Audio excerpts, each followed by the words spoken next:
two really big kills. In song that's going to be a bit nasty to fight into and could complicate matters for the approach into the high ground. So you're seeing the effect of the high ground hold here of E-Boys, and they're not too far away from that here for speed. I think we've lost John. I believe he's back. John, are you back? Okay. Yes. And lights breaking out. Right now they've just gone in straight onto speed. Speed is dropping very low on that Naga. Is he going to go down? It looks like he will. He is dead without buyback. On to Mio. The Void Spirit also gone. And this game is looking to be over as Boris just slicing and dicing them up. They'll buy back. There'll be one last team fight. But they're going to have to do this without their position one. Speed's buyback is still on cooldown, and now the dagger's flying out. The damage is just insane through the daggers. Giant's gonna die. A dieback on him. Sanity's being dropped. They want to dive the fountain, but the GG has been called. Speed has had enough. The troll who kills the courier. The jump onto Wedge as Tiny's open. Self-Urable down a three-man coil though. That's the puck. Reinitiating and a ravage there, connecting on Sacred. No. The BKB's up for Tiny, but the troll's lassoed up. Battle Trans and BKB, they're all wearing up. Troll now stuck on the low ground without the team to back him up. Is abyssal bladed and dead. No buyback for him, and the chase from Bat. Catching out the Venom. Self on the cape there with a high ground tombstone. It looks a little bit nasty, but they don't have their troll warlord, so it is full retreat, reverse gear. Get the hell out of here. Back up to the high ground and try and hold as best he can, but in comes the Earth Spirit with a massive fires. A triple kill for Robo-Z, and the Undying, flame broken, back in the flames of this. Now the Yules into the chain stun, is it there? It's perfectly timed. Down he goes. The epicenter from Sand King does nothing as he runs away. Doesn't reinitiate. Yeah, cancelled by Counter Blast. And Ego Boys on the run. Burrow strike away from the Thunder God's Wrath, which scouts them out. Mirana Zeus on the tail of the Sand King. Grimstroke's TPing home. They'll lose another hero. And Terrorblade left wondering what he needs to do. How to win team fights. Oh, yeah, it was either an arc lightning or they got the Sand King. An arrow? I'm sure. I think it was an arrow. It nailed him. Very dead. Didn't even get the ulti off. Take third. They're right by Rogue. They can just go for it. Have Serpent Words avail. Fine. Fourth and fine to take this. Keep from the broom. I think they will try and go in and make them busy. Respawns. Out scouting scouts. What happens?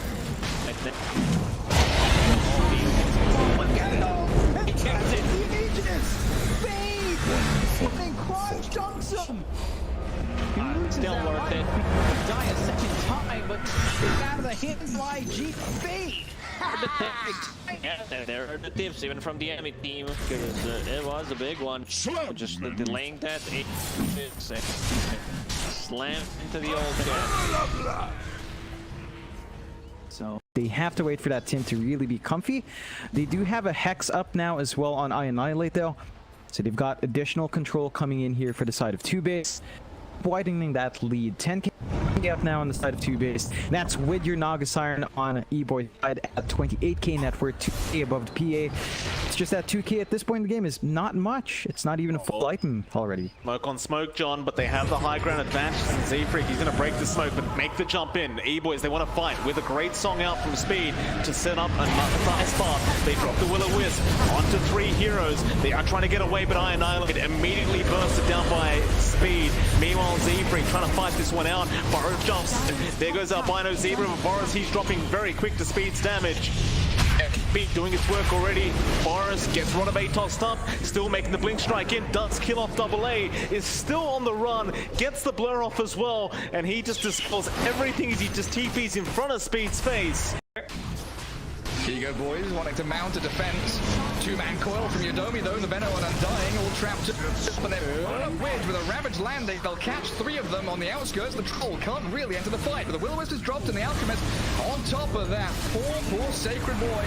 Undying and Venom down, and they're both forced to bite back. The tiny BKB's up though. They've lassoed the Troll away from Will-O-Wisp. Alk needs to boot him down. No battle plan for BKB from him.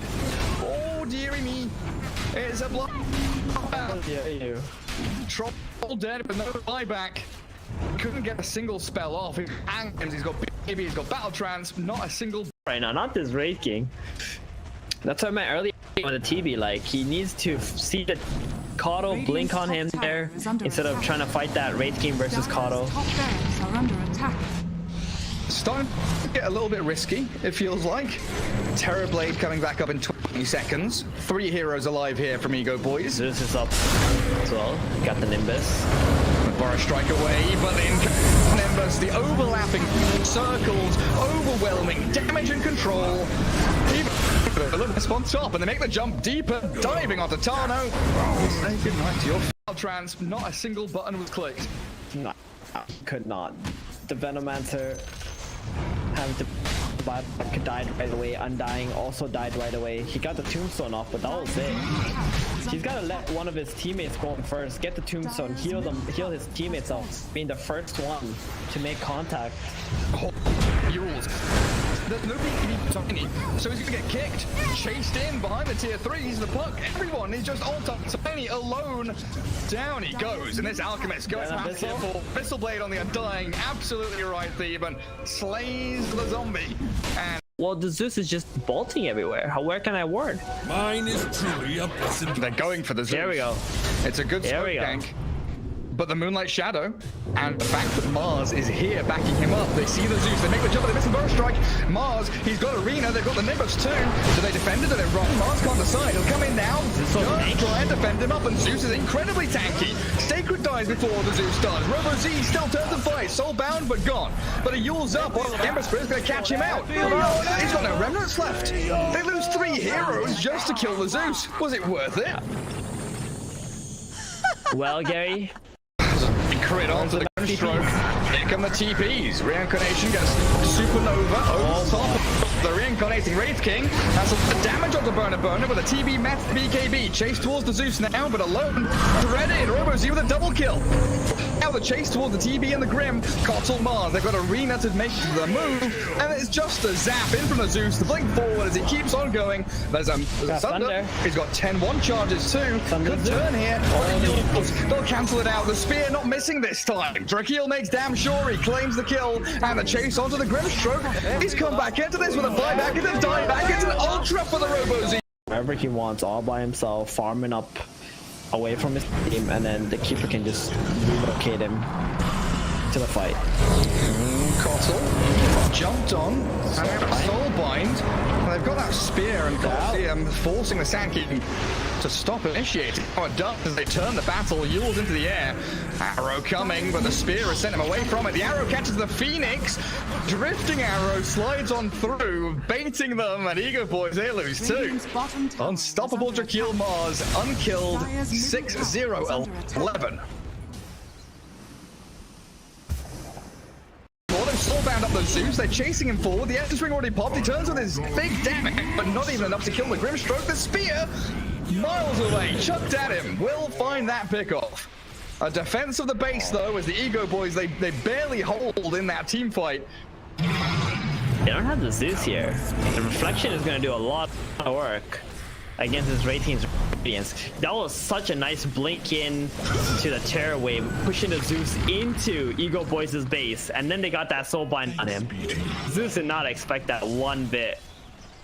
It's a big surprise. Such a nice play there from the team. Wants to zero out Bino, but the flip, he's going to dispel that silence into a 3-man Ice Path, and the Macro Pyre. They'll get high Annihilate, but Boris, he's going to jump. Mio is getting bursted down and does go down as Z-Freak controls the rest of the Earth Spirit. And Boris just crits down the Zakira on 1 hit. Giant, he tries to Dark Rift out, but Monkeys forever. It's just way too much damage. And now Boris is there onto the Naga Siren. That'll be speed going down.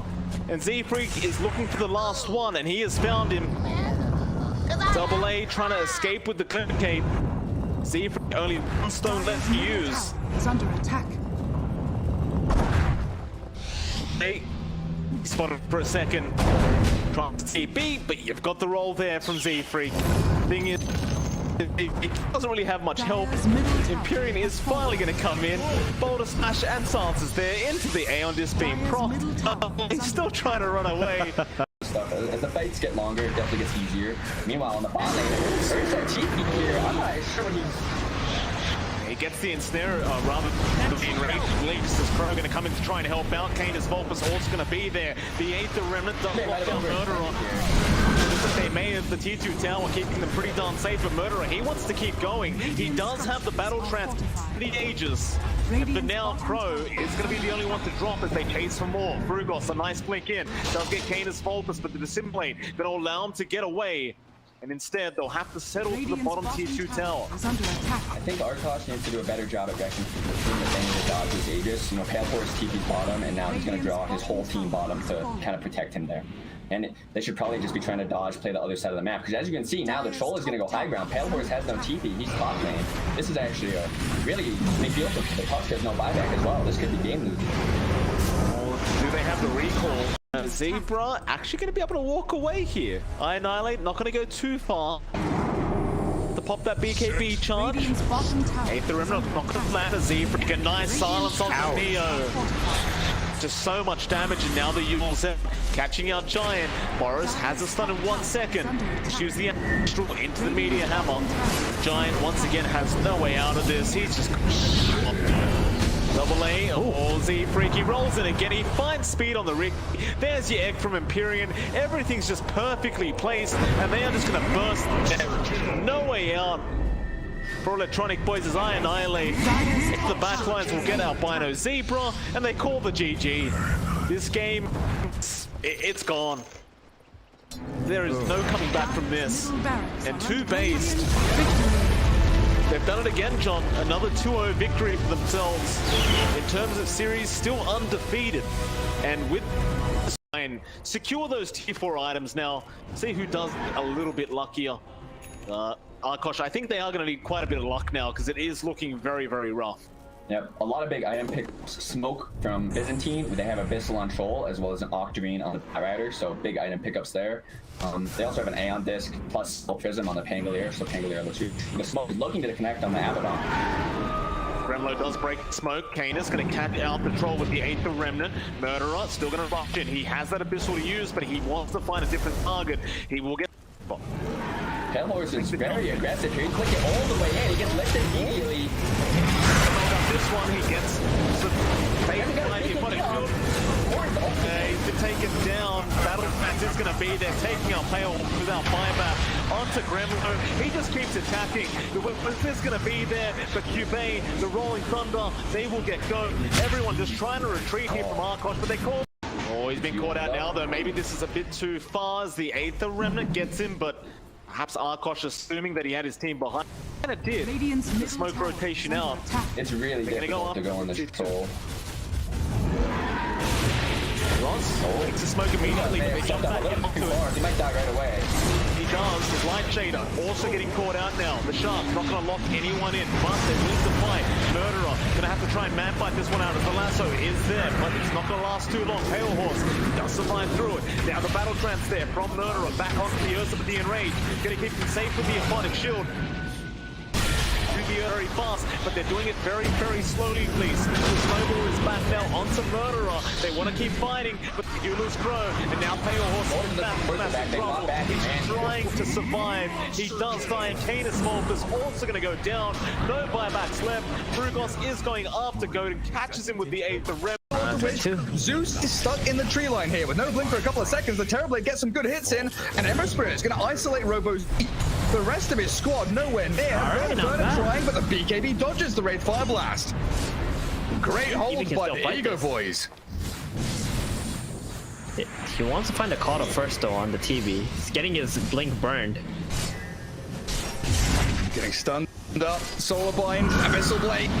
Now, he's got Sunder in 4 seconds, but he can't get it off. He's been bashed and stunned too much. Chain controlled. Burner just never stops. Go for Friendly. When was Tiny second picked? It was first phase, right? Yeah. Very early Tiny pick, and that Batrider got all the way through that draft.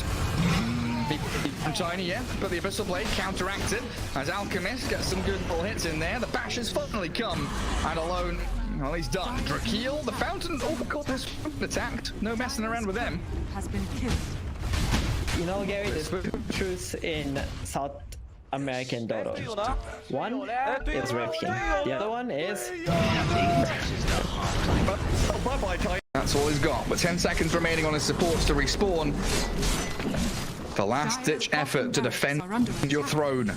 Dire structures are I've got to say, I really like Zeus's positioning. After that death, he is like 2,000 range away from anyone. BB jumps in, the BKB from alone, but they've lost Sacred already. Nimbus and the Supernova inside the arena. Keel runs out, the BKB from now still going on, but Burner Wraith King just stands his ground. Now onto Tano, the Phoenix getting bounced around by the sides of the Colosseum, and Zeus on the high ground, jumping all around. No way you can focus him. Robo Z skirting the edges of the fight and forcing the GG. GG. The Meteor Hammer actually did enough damage. It did. Oh goodness. I annihilate. He just walks off. He's like, I know I got this kill. Ready to commit this ultimate.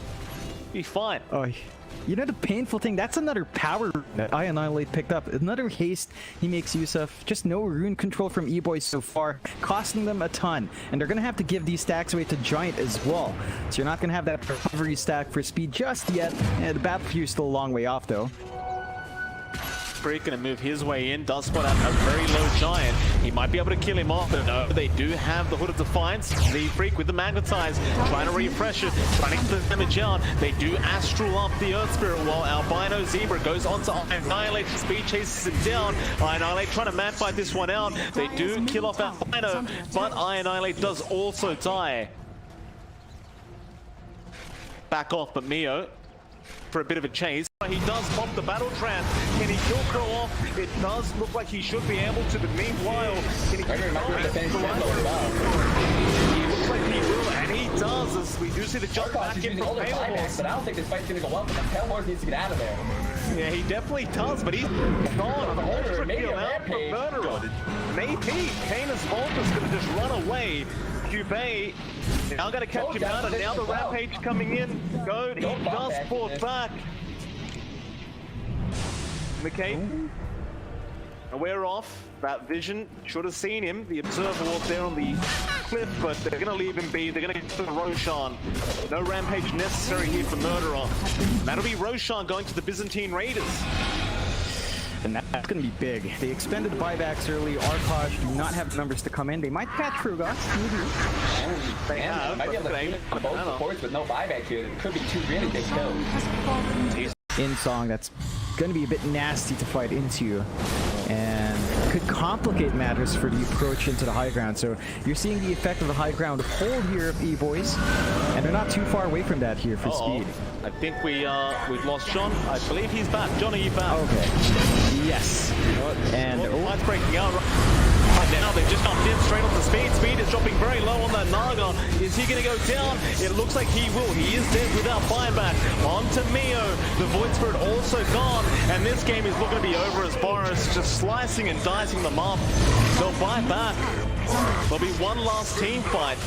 But they're going to have to do this without their position one.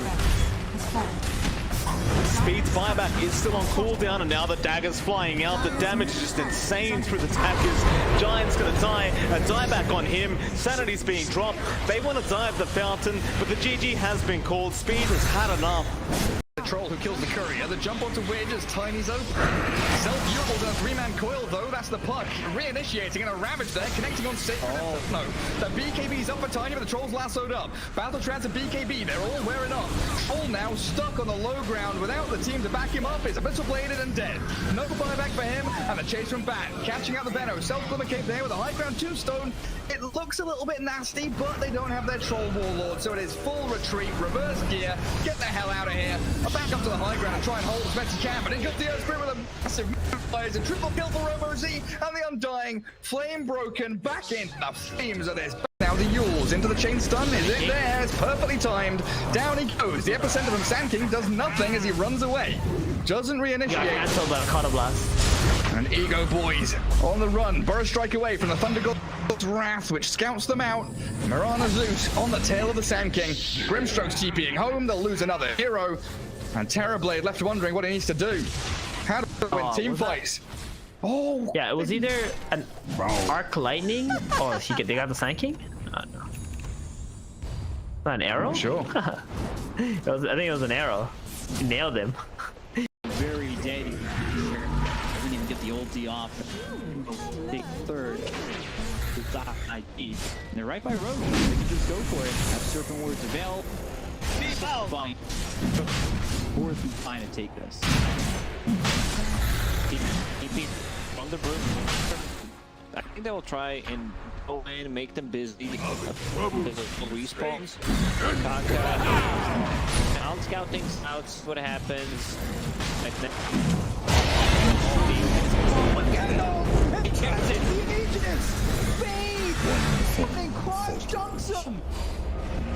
Still worth it. Die a second time, but out of the hit by GP. Yeah, there are the tips even from the enemy team because it was a big one. Just delaying that 8 slam into the old guy. So They have to wait for that tin to really be comfy. They do have a Hex up now as well on Annihilate though.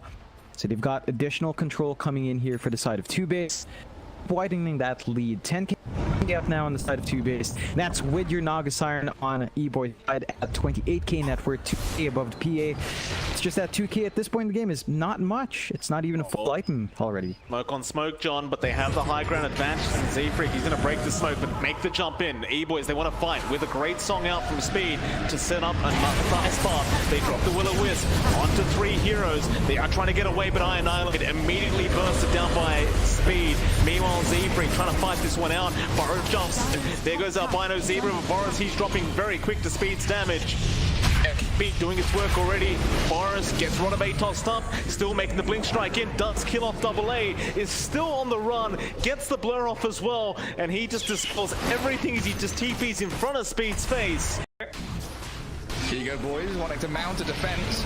2-man coil from Yodomi, though. The Venom and Undying all trapped up and they're on a wedge with a Ravage landing. They'll catch 3 of them on the outskirts. The Troll can't really enter the fight, but the Will-O-Wisp is dropped and the Alchemist on top of that. Poor Sacred Boy. Undying and Venom down, and they're both forced to bite back. The tiny BKB's up, though. They've lassoed the Troll away from the Will-O-Wisp. Alk needs to poke him down. No battle plan for BKB from him. Oh, dearie me. It's a block. Yeah, you. Troll dead, but no buyback. Couldn't get a single spell off. He's got BKB, he's got Battle Trance, not a single. Right now, not this Raid King. That's what I meant earlier on the TV. Like, he needs to see the Kato blink on him there instead of trying to fight that Raid King versus Kato. Top barracks are under attack. Starting to get a little bit risky, it feels like. Terrorblade coming back up in 20 seconds. 3 heroes alive here from Ego Boys. Zeus is up as well. Got the Nimbus.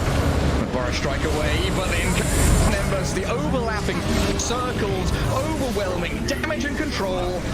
Even on top, and they make the jump deeper, diving onto Tano. Say goodnight to your trance. Not a single button was clicked. No, could not. The Venomancer having to died right away. Undying also died right away. He got the tombstone off, but that was it. He's got to let one of his teammates go in first, get the tombstone, heal his teammates off, being the first one to make contact. Oh, rules. There's nobody can be tiny, so he's gonna get kicked, chased in behind the tier 3s. The puck, everyone is just all tiny alone. Down he goes, and this Alchemist goes past tier 4. Pistol Blade on the Undying, absolutely right, Theban slays the zombie. And well, the Zeus is just bolting everywhere. Where can I ward? Mine is truly a blessing. they're going for the Zeus. There we go. It's a good smoke gank. But the Moonlight Shadow and the fact that Mars is here backing him up. They see the Zeus, they make the jump, they miss the Burst Strike. Mars, he's got Arena, they've got the Nimbus too. Do they defend it or they run? Mars can't decide. He'll come in now, try and defend him up, and Zeus is incredibly tanky. Sacred dies before the Zeus does. Robo Z still turns and fights, soulbound but gone. But he yules up, well, Ember Spirit's gonna catch him out. He's got no remnants left. They lose 3 heroes just to kill the Zeus. Was it worth it? Well, Gary. Crit onto the Grimstroke. Here come the TPs. Reincarnation gets Supernova over the top. The Reincarnating Wraith King has some damage on the Burner with a TB Met BKB. Chased towards the Zeus now, but alone. Dreaded. Robo Z with a double kill. Now the chase towards the TB and the Grim. Cottle Mars, they've got Arena to make the move, and it's just a zap in from the Zeus to blink forward as he keeps on going. There's a Thunder. He's got 10-1 charges too. Good turn here. They'll cancel it out. The spear not missing this time. Drakeel makes damn sure he claims the kill, and the chase onto the Grimstroke. He's come back into this with a buyback and then dieback. It's an ultra for the Robo-Z. Wherever he wants, all by himself, farming up away from his team, and then the keeper can just relocate him to the fight. Cottle jumped on and soulbind. And they've got that spear and Colosseum forcing the Sandkeeping to stop initiating. Oh, it does as they turn the battle. Yule's into the air. Arrow coming, but the spear has sent him away from it. The arrow catches the Phoenix. Drifting arrow slides on through, baiting them, and Ego Boys, they lose too. Unstoppable Drakeel Mars, unkilled, 6-0-11. Soulbound up the Zeus, they're chasing him forward. The Essence Ring already popped. He turns with his big damage, but not even enough to kill the Grimstroke. The spear, miles away, chucked at him. Will find that pickoff. A defense of the base, though, as the Ego Boys, they barely hold in that team fight. They don't have the Zeus here.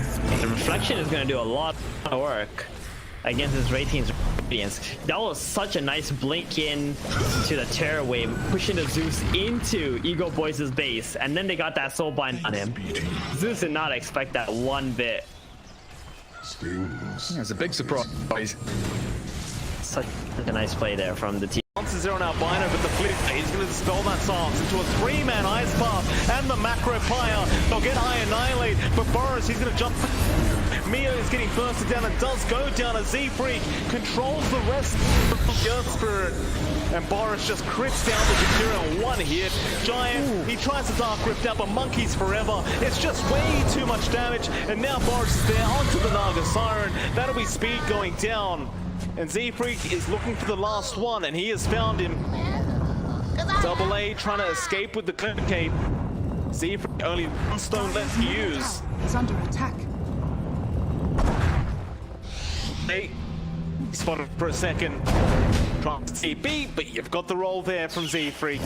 Thing is, it doesn't really have much help. Imperium is finally going to come in. Boulder Smash and Sans is there into the Aeon Disc being procced. He's still trying to run away. As the fights get longer, it definitely gets easier. Meanwhile, on the bot lane, there's a TP here. I'm not sure what he's... He gets the ensnare rather than being ready. Leaks is Crow going to come in to try and help out. Canis Vulpus also going to be there. The 8th Remnant does lock down Murderer. They may have the tier 2 tower keeping them pretty darn safe, but Murderer, he wants to keep going. He does have the battle trance for the ages. But now Crow is going to be the only one to drop as they chase for more. Frugos, a nice blink in. Does get Canis Vulpus, but the Dissimulate going to allow him to get away.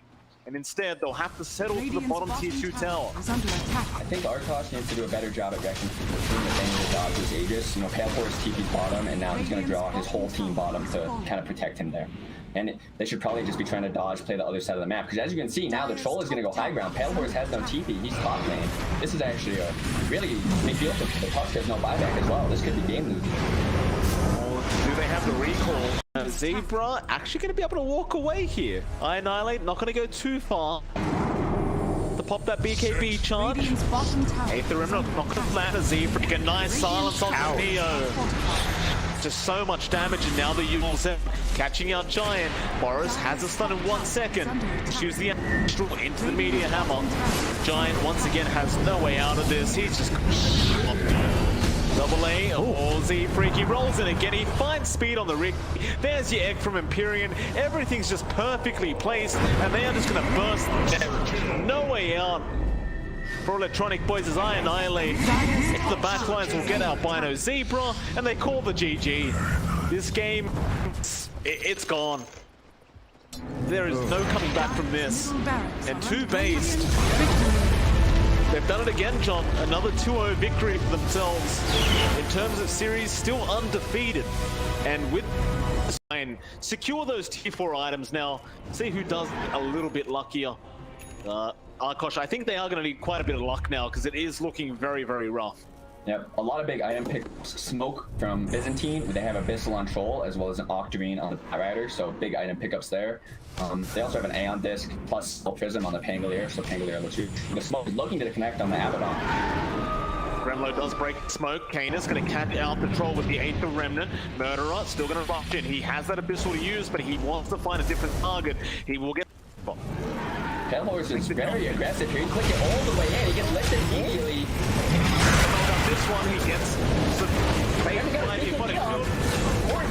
he's been taken down. Battle Max is going to be there, taking out Pale without buyback onto Gremlo. He just keeps attacking. The weapons is going to be there, but Cubane, the Rolling Thunder, they will get go. Everyone just trying to retreat here from Arkosh, but they call. Oh, he's been caught out now, though. Maybe this is a bit too far as the Aether Remnant gets him, but perhaps Arkosh assuming that he had his team behind. And it did. The smoke rotation out. It's really difficult to go on this Troll. Ross takes the smoke immediately, but they jump back into it. He might die right away.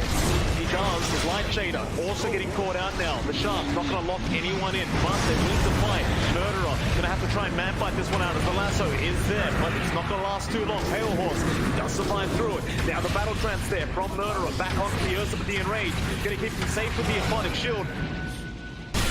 Very fast, but they're doing it very, very slowly, please. The Snowball is back now onto Murderer. They want to keep fighting, but the Ulus grow, and now Pale Horse is back. Massive trouble. He's trying to survive. He does die, and Kane is Smolk is also going to go down. No buybacks left. Brugos is going after Goat and catches him with the Aether Rem.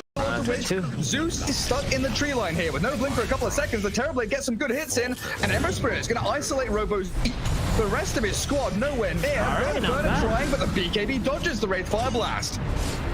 Great hold by the Ego Boys. He wants to find a Kata first though on the TV. He's getting his blink burned. Getting stunned up, Solar Bind, Abyssal Blade. Now, he's got Sunder in 4 seconds, but he can't get it off. He's been bashed and stunned too much. Chain controlled. Burner just never stops. Go for it. When was Tiny second picked? It was first phase, right? Yeah. Very early Tiny pick, and that Bat Rider got all the way through that draft. From Tiny, yeah, but the Abyssal Blade counteracted as Alchemist gets some good little hits in there. The bash has finally come, and alone, well, he's done. Drakeel, the Fountain, oh god, has attacked. No messing around with them. Has been killed. You know, Gary, there's two truths in South American Dota. One is Wraith King. The other one is... That's all he's got, but 10 seconds remaining on his supports to respawn. The last-ditch effort to defend your throne. Dire structures are I've got to say, I really like Zeus's positioning. After that death, he is like 2,000 range away from anyone. BKB jumps in, the BKB from alone, but they've lost Sacred already. Nimbus and the Supernova inside the arena. Keel runs out, the BKB from now still going on, but Burner Wraith King just stands his ground. Now onto Tano, the Phoenix getting bounced around by the sides of the Colosseum, and Zeus on the high ground, jumping all around. No way you can focus him. Robo Z skirting the edges of the fight and forcing the GG. GG. The Meteor Hammer actually did enough damage. It did. Oh goodness. I annihilate. He just walks off. He's like, I know I got this kill. Ready to commit this ultimate. Be fine. Oh, you know the painful thing? That's another power that I Annihilate picked up. Another haste he makes use of. Just no rune control from E-Boys so far, costing them a ton. And they're going to have to give these stacks away to Giant as well. So you're not going to have that recovery stack for speed just yet. The battle queue is still a long way off though. Gonna move his way in, does spot out a very low Giant. He might be able to kill him off, but no, they do have the Hood of Defiance. The Freak with the Magnetize, trying to refresh it, trying to get the damage out. They do Astral up the Earth Spirit while Albino Zebra goes on to Annihilate. Speed chases him down. Annihilate trying to man fight this one out. They do kill off Albino, but Annihilate does also die. Back off, but Mio for a bit of a chase. He does pop the battle trance. Can he kill Crow off? It does look like he should be able to, but meanwhile, can he keep going? He looks like he will, and he does. as we do see the jump Arkosh back is in using from all their Pale buybacks, Horse. but I don't think this fight's gonna go well for them. Pale Horse needs to get out of there. Yeah, he definitely does, but he's gone. The Murderer, maybe a Out from Rampage. Murderer. Maybe Canis Volta's gonna just run away. Cubey now gonna catch him out, and now the Rampage coming in. He does port back. McKay, aware off. That vision should have seen him. The observer was there on the cliff, but they're going to leave him be. They're going to get to Roshan. No Rampage necessary here for Murderer. That'll be Roshan going to the Byzantine Raiders. And that's going to be big. They expended buybacks early. Arkosh do not have numbers to come in. They might catch Frugas. They have, might be able to but clean both supports with no buyback here. It could be two really big kills. In song, that's going to be a bit nasty to fight into, and could complicate matters for the approach into the high ground. So you're seeing the effect of the high ground hold here of E-Boys, and they're not too far away from that here for speed. I think we've lost John. I believe he's back. John, are you back? Okay. Yes. And Fight's breaking out. Right now, they've just knocked in straight onto Speed. Speed is dropping very low on that Naga. Is he going to go down? It looks like he will. He is dead without buyback. On to Mio. The Void Spirit also gone. And this game is looking to be over as Boris just slicing and dicing them up. They'll buy back. There'll be one last team fight. But they're going to have to do this without their position one. Speed's buyback is still on cooldown, and now the dagger's flying out. The damage is just insane through the daggers. Giant's gonna die. A dieback on him. Sanity's being dropped. They want to dive the fountain, but the GG has been called. Speed has had enough. The troll who kills the courier. The jump onto Wedge as Tiny's open. Self-Urkel's in a three-man coil, though. That's the puck. Reinitiating and a ravage there, connecting on Sacred. No. The BKB's up for Tiny, but the troll's lassoed up. Battle Trans and BKB, they're all wearing off. Troll now stuck on the low ground without the team to back him up. Is abyssal bladed and dead. No buyback for him, and the chase from Bat. Catching out the Benno. Self-Glimmer Cape there with a high ground tombstone. It looks a little bit nasty, but they don't have their troll warlord, so it is full retreat, reverse gear. Get the hell out of here. Back up to the high ground and try and hold as best he can, but in goes the Earth Spirit with a massive fires, a triple kill for RoboZ, and the Undying, flame broken, back into the flames of this. Now the Yules into the chain stun, is it there? It's perfectly timed. Down he goes. The epicenter from Sand King does nothing as he runs away. Doesn't reinitiate. Yeah, cancel the Counter Blast. And Ego Boys on the run. Burst strike away from the Thunder God's Wrath, which scouts them out. Mirana Zeus on the tail of the Sand King. Grimstroke's TPing home. They'll lose another hero. And Terrorblade left wondering what he needs to do. How to win team fights. Oh! Yeah, it was either an Arc Lightning or they got the Sand King? Not an arrow? Sure. I think it was an arrow. Nailed him. Very dead here. Doesn't even get the ulti off. Take third. And they're right by Rogue. They can just go for it. Have Serpent Wards avail. Fine. Fourth and fine to take this. From the broom. I think they will try and go in and make them busy. Respawns. Out scouting scouts what happens. Like that.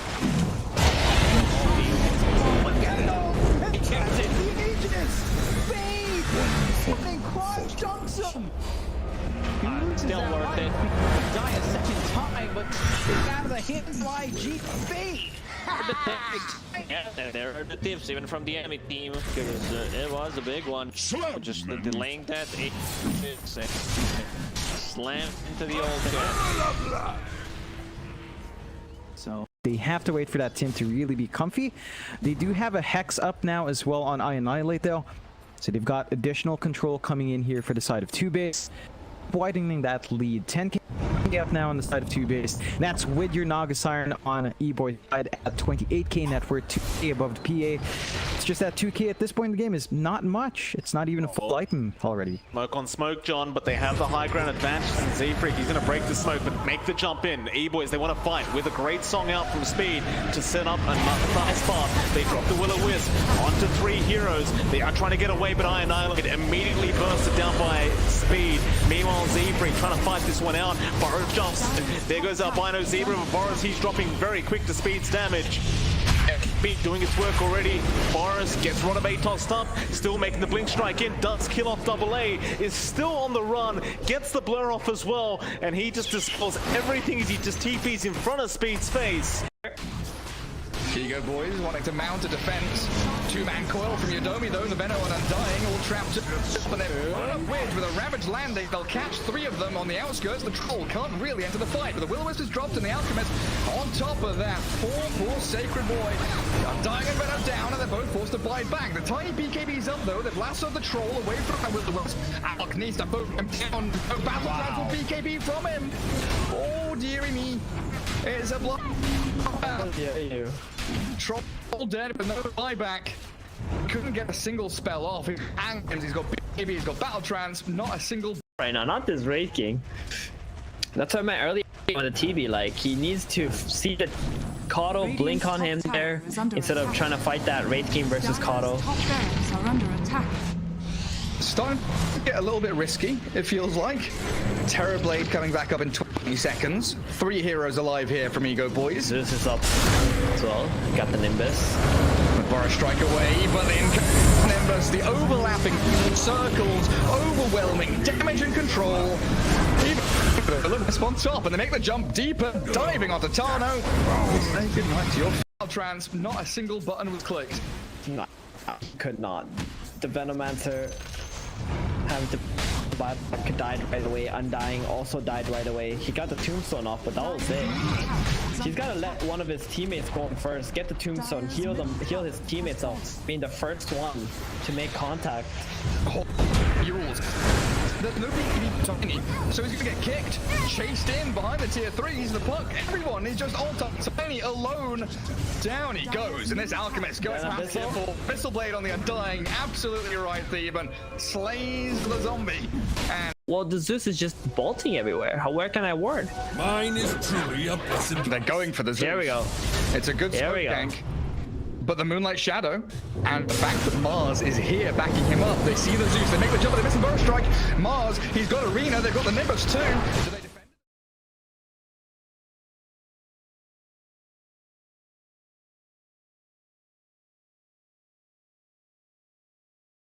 No, I love saying that name's just prolong its speed. He has been going for these wacky, I mean, the core picks themselves aren't wacky, but he's been rushing in nearly every game, so we'll see if that's going to be the case once more. We do have our initial bans, Witch Doctor plus OD taken out, which is, you know, typical.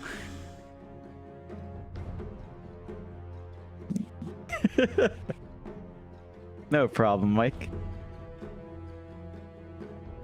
Dire team pick. So they took out the Void Spirit and Nyx on Electronic Boys side. Very fast pickups afterward. Puck for E-Boys.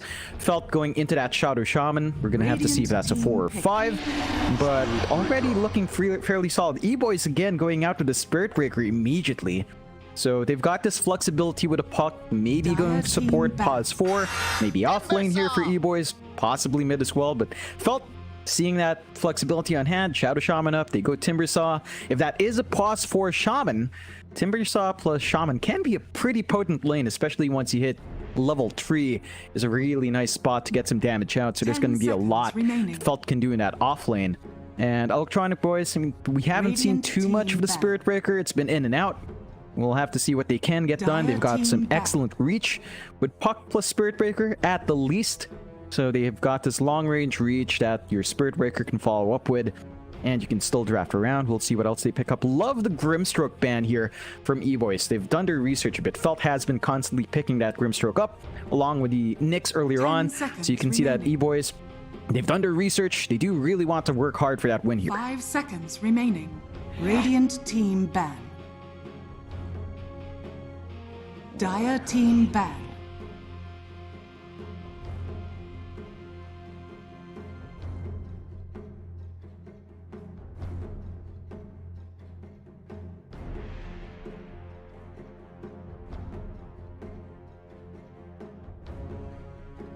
Ten seconds remaining.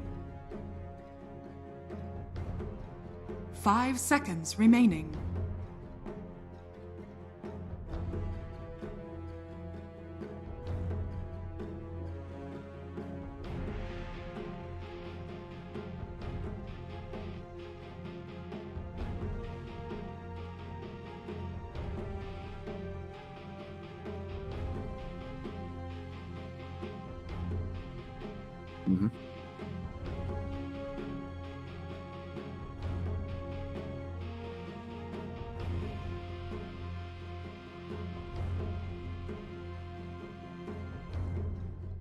Radiant team ban.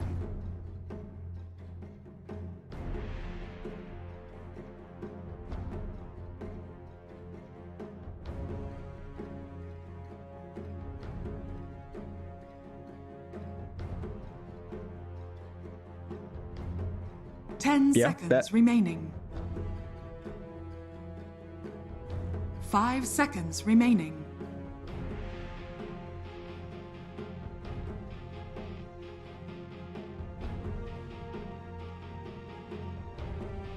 Yeah, I think on pause 5 it is going to be a bit greedy, so you're not going to have too much leeway for your 4, or you're going to stall out your Shaman's shard timing, your blink timing, your Aether Lens timing, your talent spikes as well, which are super important. So it's a weird spot for Felt.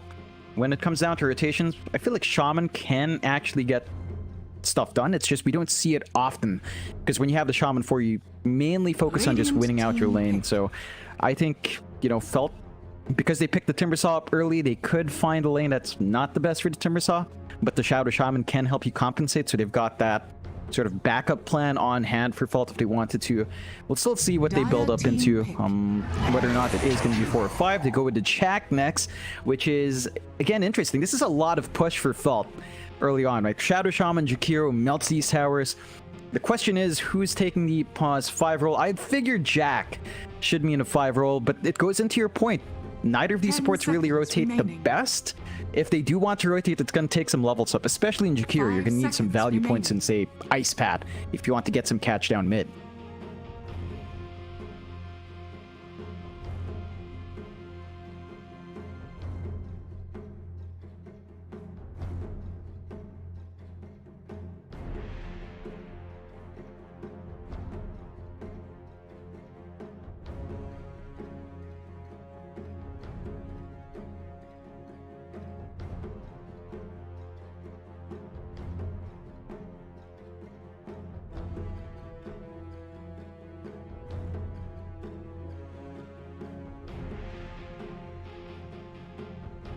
Radiant team pick.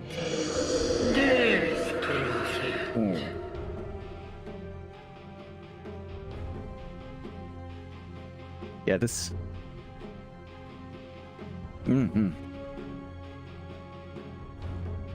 Yep. 10 seconds remaining.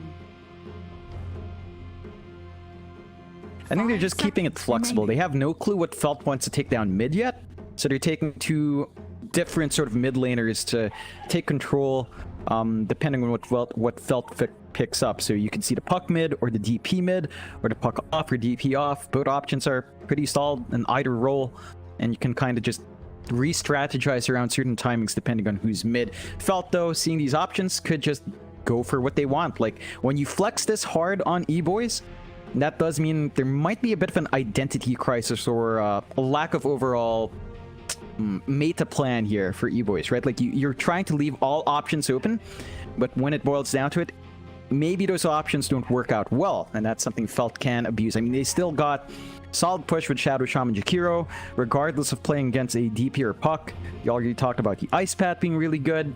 I think the one boon the DP does bring is Timbersaw will not enjoy the silence on top of the Dream Coil that you mentioned on the puck.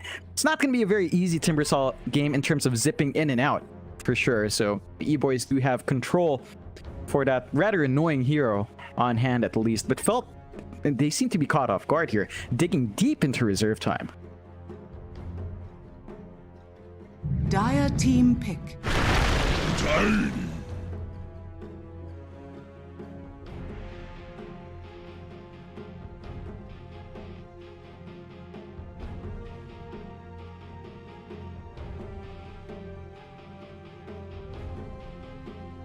10 seconds remaining.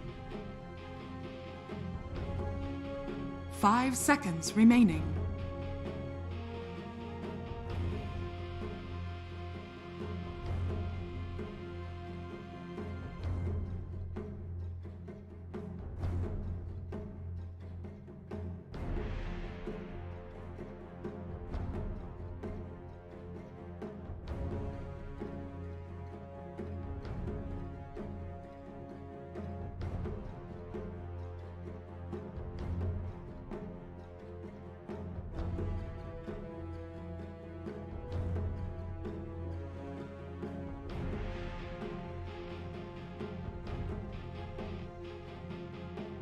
Absolutely. They've got some really good spikes for objectives and for fights. Like, Tiny Spike is really good at 6, 7. Your nuke damage is insane. You're going to be able to burst down anything maybe beyond the Spirit Breaker. He is a bit tanky. So Tiny's timing's going to be really on point here. We're going to have to see how E-Boys goes. Like, you mentioned puck support. DP support was also a thing. I just don't know if you really want to flex that hard. And they really dig in. They go with the Ember again, leaving it super flexible here for E-Boys. Like, that could be mid-Ember. It should be mid-Ember, so that leaves us the question of offlane DP or offlane puck, and who's on pause for, because I don't necessarily see the speed here unless he plays Ember Spirit safe. No problem.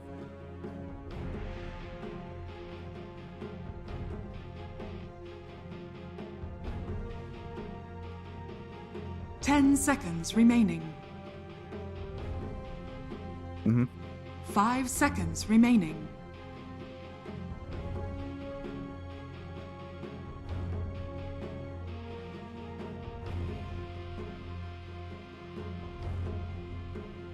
Dire team ban.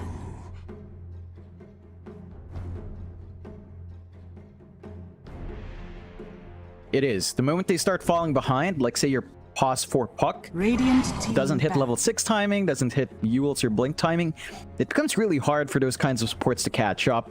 And you have to hit those level timings, as you mentioned. There's a lot Electronic Boys has to do to work these lanes out. The one thing that the Ember does give them is it's a little bit more reach. So you're playing with your puck, Spirit Breaker, kind of global strat with your Ember now as well to jump in. Timbersaw will not enjoy this magic damage until he builds, say, a Hood of Defiance. We'll see if he goes for the Shroud down the line. But there's some nice timing from E-Boys. It's just a lot easier for Felt to pull off what they want here. Of the light.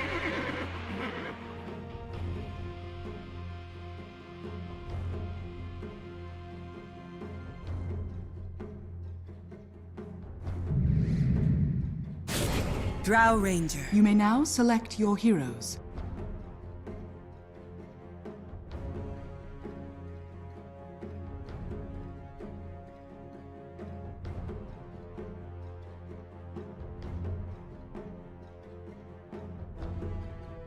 Yeah.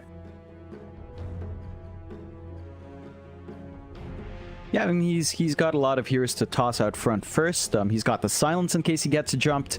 You do have to, again, respect the jump capability of Puck, Spirit Breaker, and Ember. So it's not necessarily the easiest time for a Drow anyway, but there's a lot of counter ways for Felt to play that.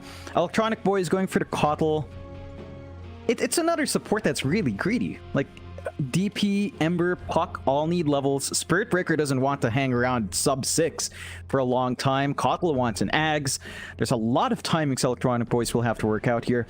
And, I mean, they've got some solid combos, right? Like, Coddle plus Ember Spirit in lane. Sleight of Fist spam is going to be really annoying, at the least here from E-Boys, but this is a really greedy draft. Like, I'm going to have to agree with you. Felt has some smoother timings. They've got some really good push on hand that's not reliant on a super long cooldown like the DP is. And they should be able to hit their stride fairly fast. So a lot of work E-Boys has to put up, and we'll see if speed finally kicks into gear. You know, use some of that game leap tips to find a win.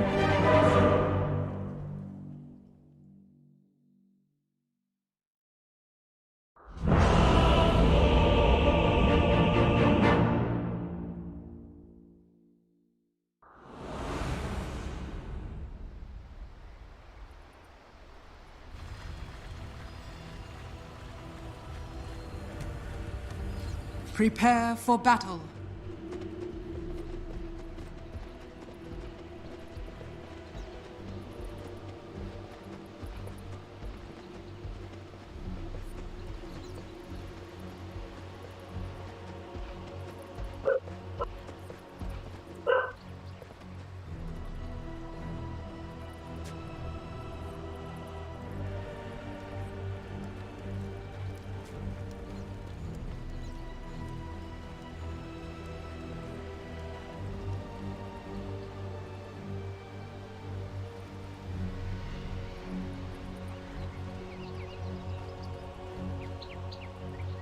Yeah, it's very scary. It's a very old school combo. We've seen a lot of it I think mainly in the early half of last year it was really popular, kind of tapered off, but never really left. So it's a solid foundation for E-Boys to play with. But again, they just have to reach those points.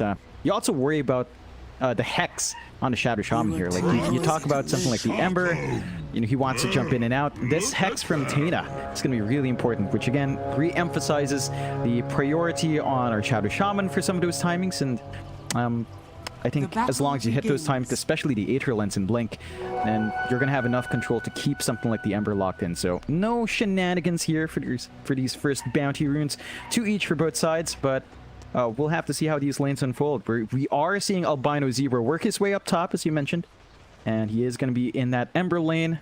Level 1 for this lane, though, is not particularly amazing. You've got a couple of ways to run it, maybe Chains into Illuminate if you want to, but you're not going to see heavy investment in Chakra until level 2, and it's not going to be amazing until, as you mentioned, level 3. So we'll have to see how that lane holds out. Of course, you do have that lane up against Zor on the Timbersaw and Tana on that Shadow Shaman.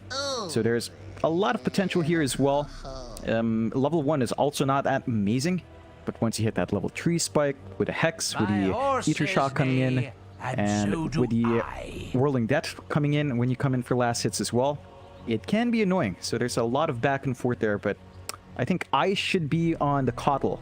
Like playing with that Illuminate here, clearing out the range creep should be your priority, and maybe getting some nice chip damage on the Timbersaw before he gets any tankier from levels here.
My apologies. I'd say You dial yeah, it should be even. Should be mainly a farming lane as well. There are some situations where maybe your Tiny finds himself overextending. That's something a Puck can sort of abuse with its own superior attack range.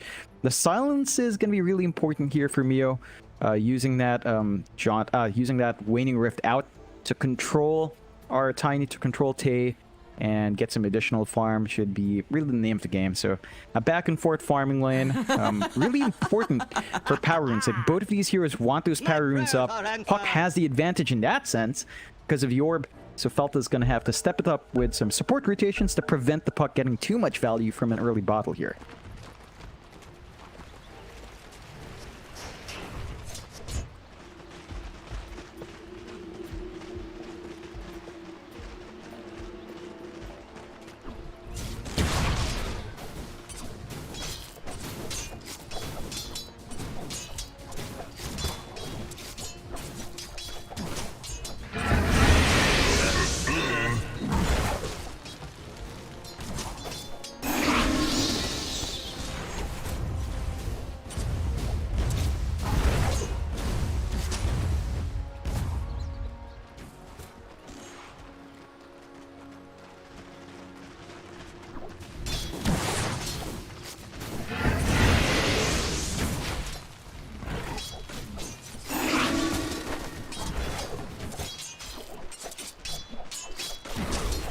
Yeah, it's not a fun lane initially for the DP plus the Spirit Breaker. You can see AA is not even bothering with trying to trade. He's got a range disadvantage. He's just going to go for the pull. And Justice is doing the right thing, just making this as painful as possible for AA.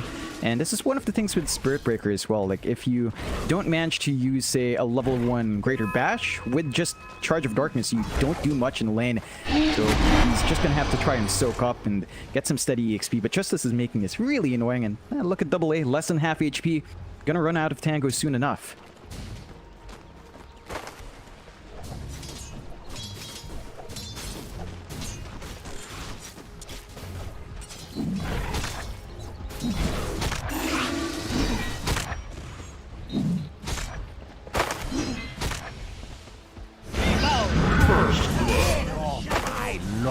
First blood! My quest begins auspiciously! Dire's top tower is under attack.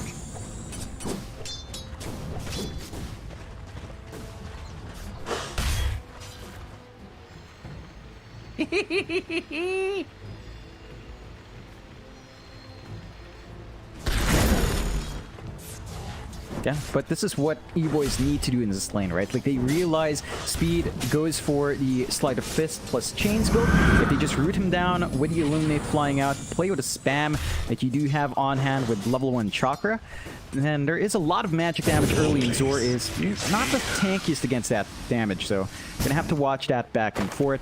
Tena as well doesn't enjoy dying this much, and you can see how much damage that Illuminate does to a support Shadow Shaman. Just if you catch that full blast, you will have to pop a lot of tangos or possibly even a self just to sustain this lane.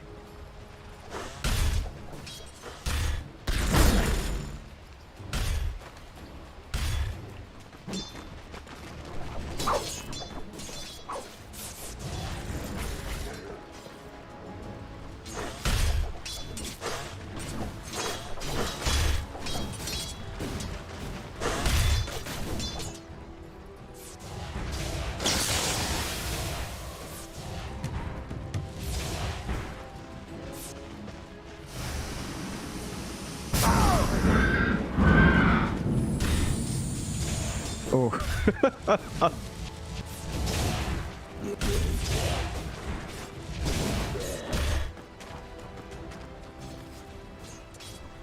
Yeah, I love the movement out from Albino, but down mid, we're seeing a bit of a charge. AA not gonna commit towards her Tiny. Tay is fairly strong, but that's the first power rune up, and Tay's got easy access towards an Arcane. That's gonna be very devastating for our Puck. Like, Mio doesn't have a bottle up, but having an Arcane on Tiny, who just hits level 5, the spam ability of Tree Grab, Avalanche, and Toss can make that lane slightly more explosive here, and Mio has not been having the cleanest of times. Very even, 18-5 up against 18-2 on Tay, but that's probably something that Tiny does actually want from this lane anyway. He's got a range disadvantage, he's still finding good farm. Mio's got his work cut out for him here.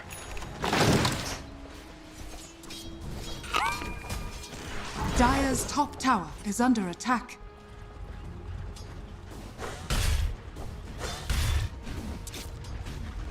Thanks be to you.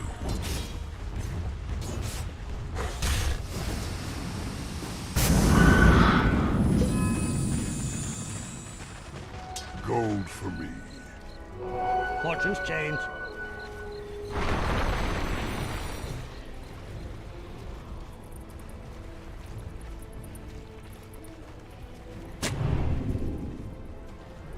No, take that.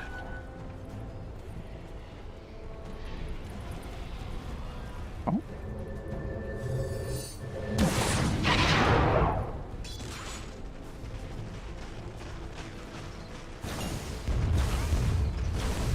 May the drow keep you safe.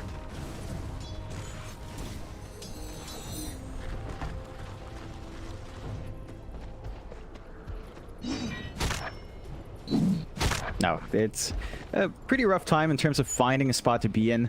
The bot lane's not been shaping up too well for E-Boys, and they're still finding some steady farm under DP, but they haven't stopped this drow. So you're still getting that steady farm in Comart. Once he hits 6, as you mentioned, he's probably going to look to TP top, get that push going. Giants off to a really slow start, and I mean, they're trying their best with AA, but these charges are just not matching much. Although, Justice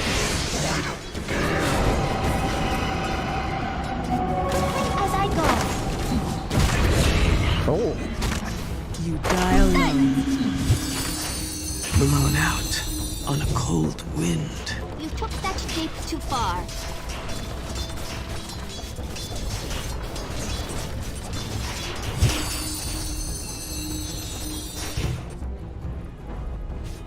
Dire's middle tower is under attack. definitely not. Still a really good pickup here for E-Boys. Does cost them committal from Mio early on, which does free up the top lane again for a little bit more of movement out from Zor. This is where the Timbersaw might be a bit of an issue. Level 6 up, speed is at 5. So he's about to hit his own level 6 spike, which means he can just remnant away from most trouble. And with a few levels up in their Spirit Breaker, they're going to charge up top.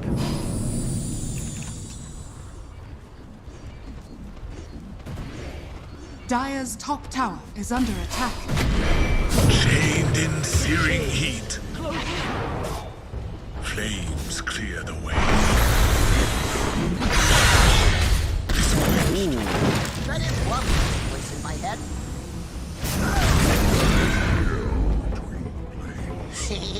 Dire's top tower is under attack.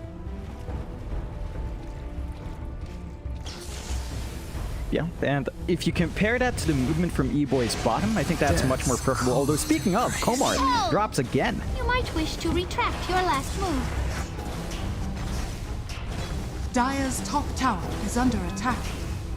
Radiant's bottom tower is under attack.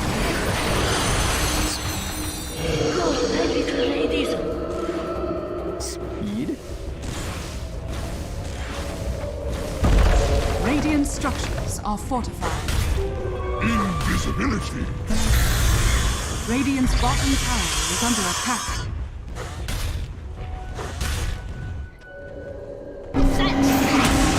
Dire's top tower is under attack. Radiant's bottom tower is under attack. For your impertinence. Dire's top tower is under attack. Radiant's And this is bottom tower really good for under E-Boys, attack. finding that first tier 1, while the side of Felt isn't quite ready to push. They don't have level 6 on Tana yet. He's trying to soak down mid, but having that objective on hand frees up a little bit more space for Ember. Speed does get to at least soak mid a little bit more, maybe dive into that bot lane if he wants to for some farm. They do have to watch out as the side of Felt, they are looking for blood now. Level 8 in Tay means he wants to jump in.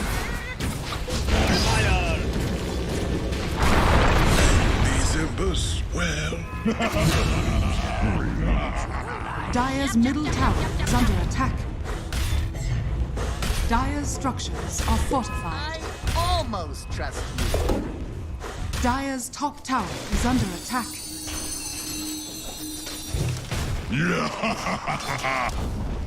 Dire's top tower has fallen. Radiant's bottom tower is under attack.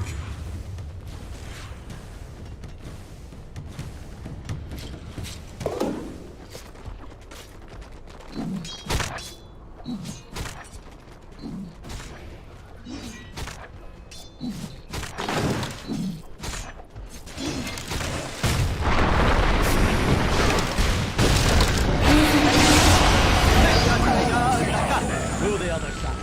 Don't come back. I'll take that. Radiant's middle tower is under attack.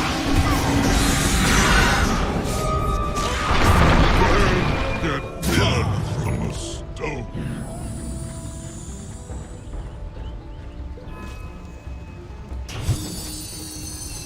That's it. Again, big set of kills coming out for E-Boys. They can transition to mid with that Exorcism up on Giant, and they are playing around this timing really well. If they find this mid-tier 1 before Felt can take the mid-tier 1 themselves, that's going to be a big swing for E-Boys, as that allows them to take control of the map a lot easier. Felt, not sure if they're in a position to defend. They do have wards ready from Tana, but using it in the fight is not ideal, especially if you can't get a push out of it. Radiant's middle tower has fallen.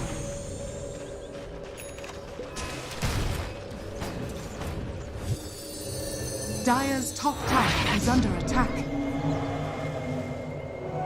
Thank you, my beauties. A prize.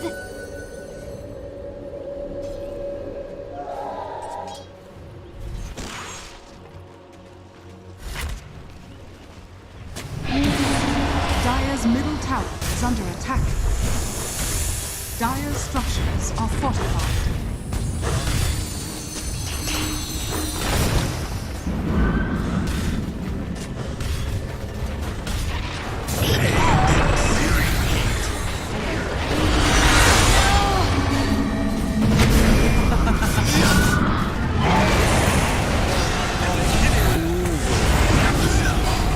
Dire's middle tower is under attack. Dire's middle tower has fallen.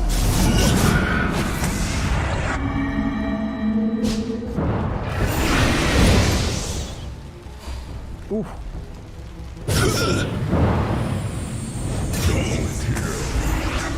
Not your best effort. Dragons die. Really now? You should have seen that coming. Dire's bottom tower is under attack. Yeah, they find a really good kill for themselves. Have to say, Giant with his early Hood of Defiance is really hard to kill. Like, you saw him pop it on, he's got his Urn running, he's got a lot of regen on hand. Felt doesn't have that same frontline durability yet on Zor. He's going for the Yules first on the Timbersaw, which means his Hood of Defiance, of course, is delayed. He needs that HOD. Like, they just need some magic resist up in the Tim, then he's going to be set. At the least, you're going to have Purge for the Silence and Chains with that Yules, but he's not ready. Yeah, even after the Yules. He's going to need one more item up, which means that the timings for Felt are again stalled out. 8-11, and Zor's pretty far forward here.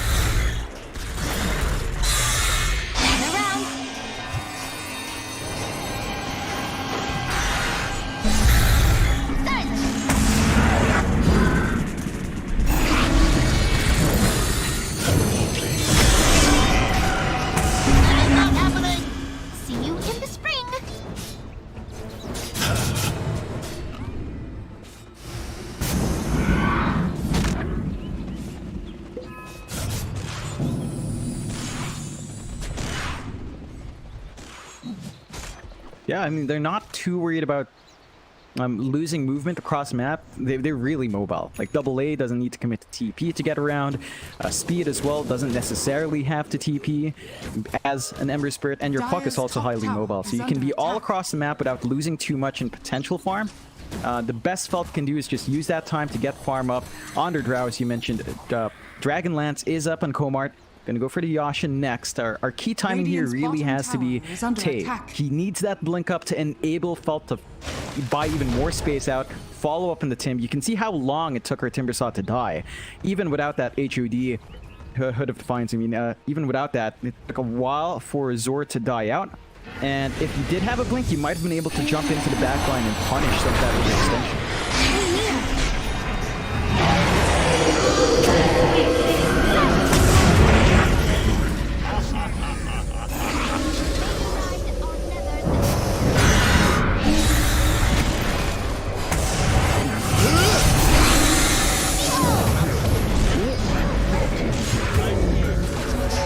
Radiant's middle tower is under attack. I envy you the plunge into their shadow.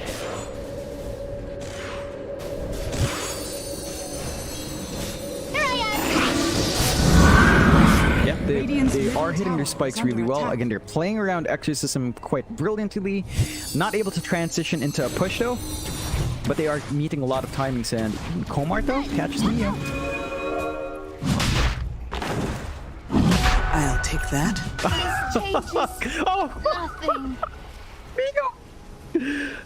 I mean, he doesn't lose much, to be fair, but you're not happy about that.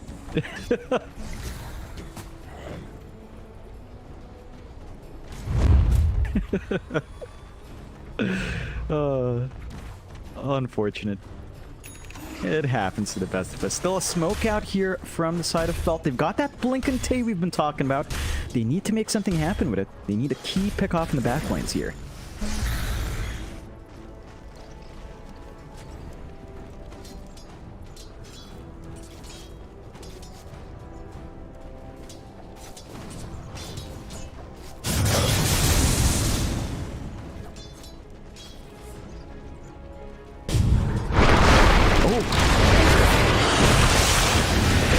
Season is over.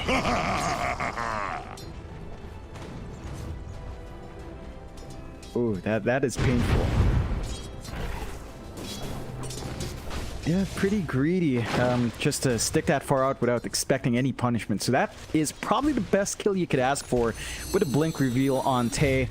Only 1 kill, but that's enough. 2k lead still there for E-Boys though, but you are seeing more items being picked up. The Yulet's up on Zor. That means he can frontline, purge off the silence, purge off the root, maybe both at once. And they are still buying a lot of good space out for Komar. So he's gotten his Yasha up, saving up for the Hurricane Pike next. That's going to make it harder to lock in that Drow. And our Drow isn't #1 in net worth, but is keeping up with Mio, who's been super active on the map. There is a smoke here from E-Boys, though. Radiant are scanning.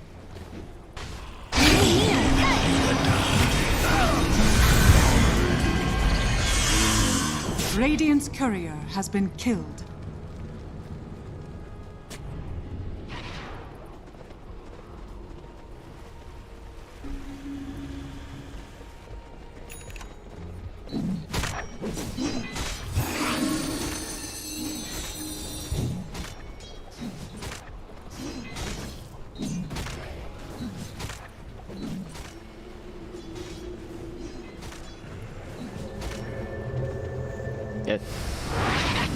No, once those BKB timings start to be met from the side of Thalt, that they're given enough space to find those BKBs, a lot of your damage is just gone. It just basically becomes all about speed, and he's also going for a bit of magic with the typical Maelstrom we see on core Embers nowadays. So you really do have to find more on the map. I'd say if they find tier 2s within the next 2 minutes, they're going to be pretty happy with their position, although down bot, Giant.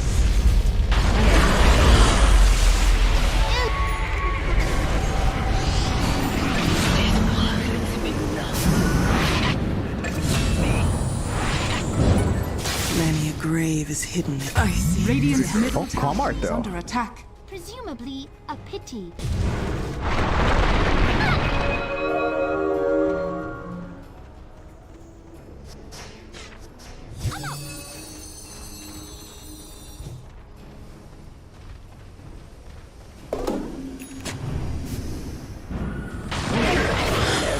It's not the worst for you boys. I think you're still happy if you're felt you're keeping Giant down on that DP. You're preventing it from getting even further ahead with, say, an early Guardian Greaves potentially coming out. So you're just stalling out in the durability on E-Boys by finding that pickoff.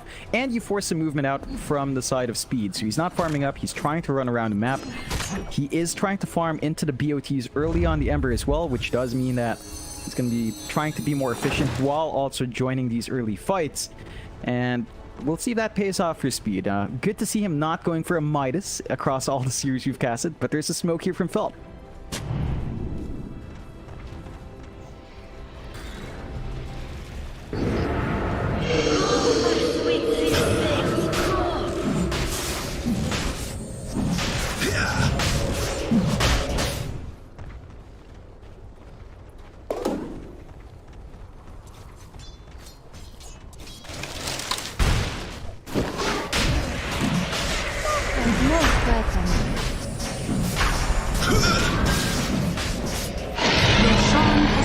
Yeah, that's pretty scary. 2 lives up on speed. They completely miss out on the rush. They did not bother warding that top area. All their wards are really down here in this bot lane. That's going to give E-Boys a huge opportunity to play around when the Exorcism refreshes. And that should also be around the timing when the BOTs fly up for speed, which they are. So a lot of good timings coming out here. It looks like they will just give up this bot tier 1 in exchange. Felt did drop wards. Not the most pivotal tower at this point in the game, so if you're not too upset if you're E-Boys, he did take Roshan for free. You can give away a tier 1. Dire's bottom tower has fallen.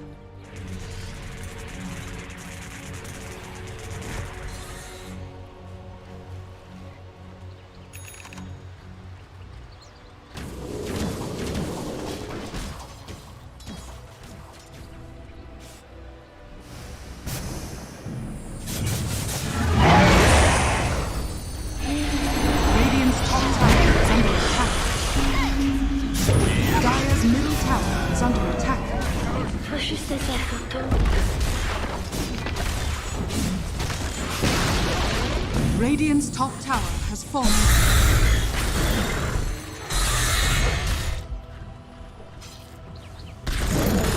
Radiant's top tower is under attack.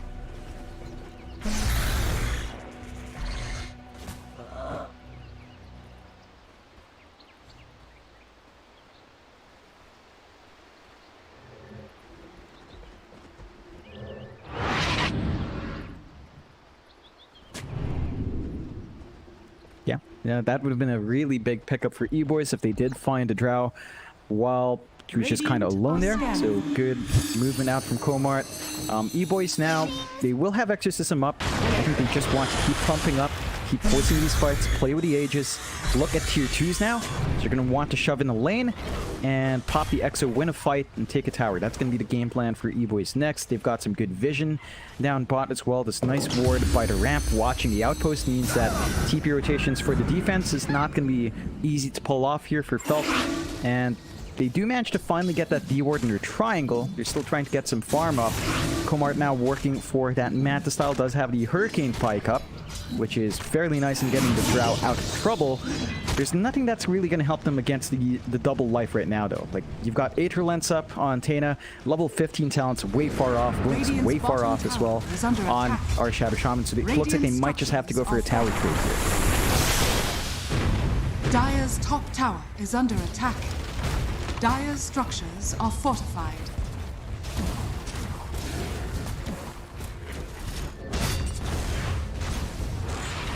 Radiant's bottom tower is under attack. Dire's middle tower is under attack. Dire's top tower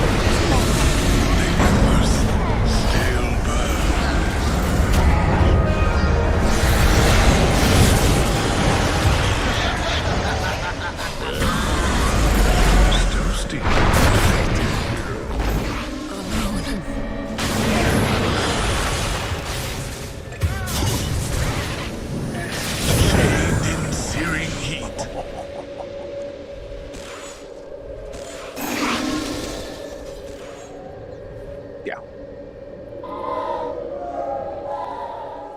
That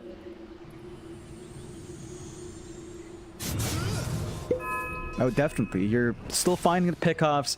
This is going to be a constant issue here for Comart as long as that Yash is not up. He needs so much more dispels coming in. I think even after this Manta comes out, you're still going to look for BKBs for the next big timings here for Felt beyond their support items coming out, like the Blink. So we're going to have to see how fast they can build into some of those BKBs to take out all this damage from control, especially before Mio gets the Ags, which Mio isn't building into. Mio is just going pure right-click damage on this puck. I love seeing that. Like, there is so much a right-click puck can do, especially when you get that phase shift attack talent. It's been really annoying to play into, and Mio's not been punished too much for this kind of build-up. Like, he's just been allowed to get into this point. And even if they did expend Aegis and Exorcism, that bot tier 2 is around less than half HP. They can go back and clean that up as well. Radiant's bottom tower is under attack.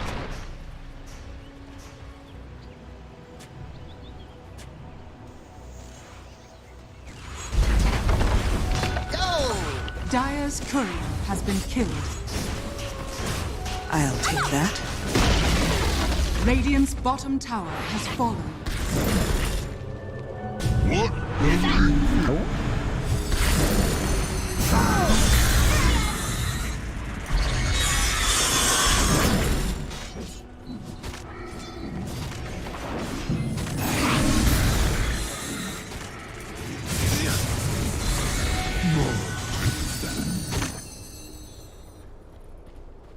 It's not the time for Felt to fight into that. Like, there's just so much durability here on E-Boy's side, and if they kept Zor too far out and can't follow up, it's just a dicey situation all around. Still, they are clumping up for their tier 2 mid. They don't want to drop any more towers to the side of E-Boys, and that should be enough to stave off the push. They are getting their bot wave shoved in, though, and this is where all this mobility on the side of E-Boys kicks in. Like, your Ember can constantly keep waves shoved out, your Spirit Breaker can charge to a lane to threaten, and you don't have that same mobility here from Felt, so it's harder to match that pace.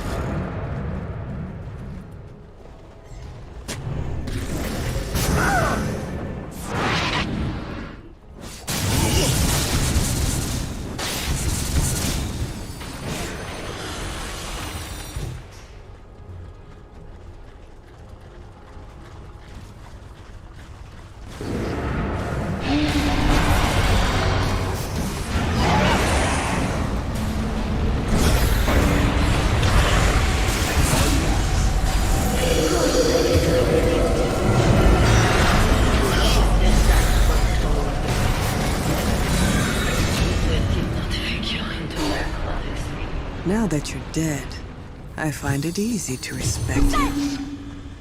Oh.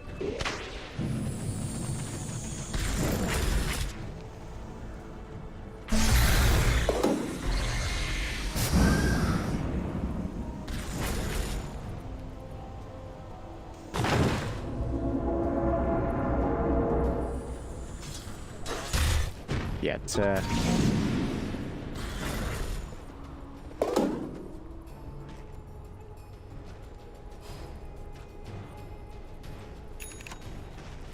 definitely, like, you're seeing Felt Dire's bounce middle back tower is with some of under these attack. pickups. Komart now has that Manta we've been talking about, so he has his own way of dispelling the silence, dispelling the roots. It's going to be harder to lock in the Drow. And to be fair to Komart, his positioning with the rest of his team has been pretty on point. Felt has been very disciplined enough to try to defend their Drow as best as possible as well. So it has taken a lot of effort for E-Boys to jump into that back line. We're also seeing the steady build-up here on our Timb. The Eternal Shroud has been making a big impact on his durability. Now with the Lotus Orb as well, another Dispel up, another saving tool for their Drow, maybe for their Tiny even. That should keep E-Boys just a bit on edge, but they're only looking to plump up. Searing caves.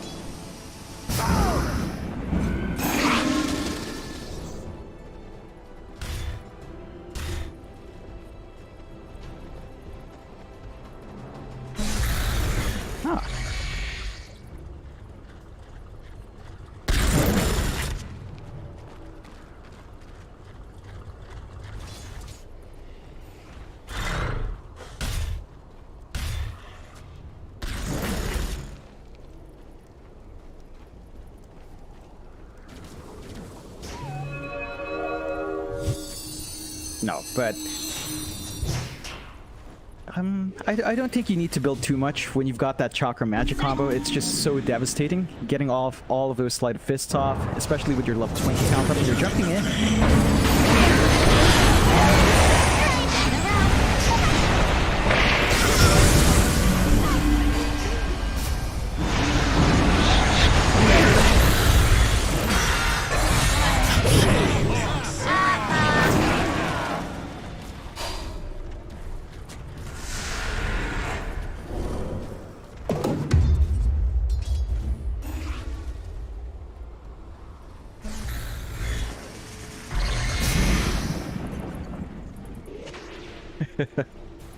Yeah, the bright side there for E-Boys is they didn't expend their Exorcism, so they didn't lose out on too many spell uses to get that done. Have to respect the power, although it's Zor now.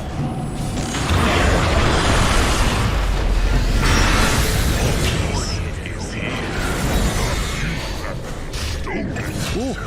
I end. Chill out.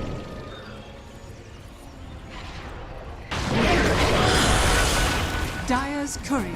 Oh, that is massive. Like, going into that second Roche, props to Zor. It looked like he was tempting fate by taking the outpost, but they capture it right in time. They get the TPs in all the time because of Zor being so far forward, and it transitions into a beautiful objective for themselves. So Felt 1k up now, less than 1k lead, but they've evened it out. E-Boys, and they were off to a running start. They made a couple of small mistakes, being punished heavily by Felt. One could say that they are being felt up a bit, but they've taken control back in the game. You know, Komart is looking big. Scotty gonna be up next, so any sort of regen you were hoping for from your TP gets mitigated by a huge amount. And I think after that, we've got to start looking for some BKBs to hold off in that. Control and silencing. Tay is going for the right click. So there's been a swap out. Our Puck went for the Ags, still saving up for it, and Tay goes for a right click Tiny. We've got to see the Ags for this one. The tree vol needs to come out. You have no attack speed, so I have to see that Ags out. Tay, you got to see that. It's been a while, but it's my favorite combo. I missed that China game.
Radiant's bottom tower is under attack.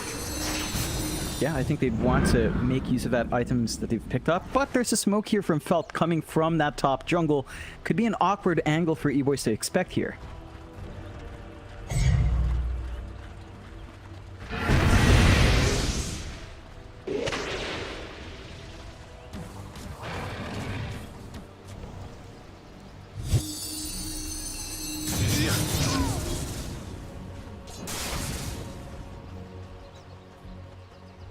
Dire's middle tower is under attack.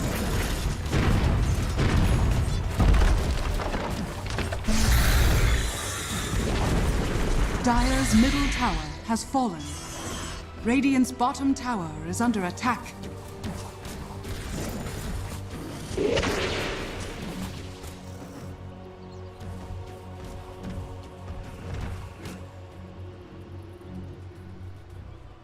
Yeah, even with these BKB timings, they need to still find those clean angles. Felt they are going a bit greedy by not going for BKBs themselves, but they have been able to make that work in the past few fights. All the dispels seem to be enough to at least give them a slight edge in terms of counteracting that control, although this puck eggs might catch them off guard if they're not careful.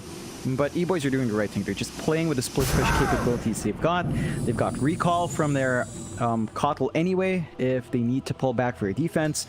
They're just trying to be as efficient as possible across the map. Even Double A is trying to get some space out, saving up for his own BKB. So you're not losing out too much here. I think there's more pressure on Felt to make use of this Aegis. Despite the control they have on the triangle right now, you do want to find a few more objectives. You want to try to keep widening that lead out here. Dire's bottom tower is under attack.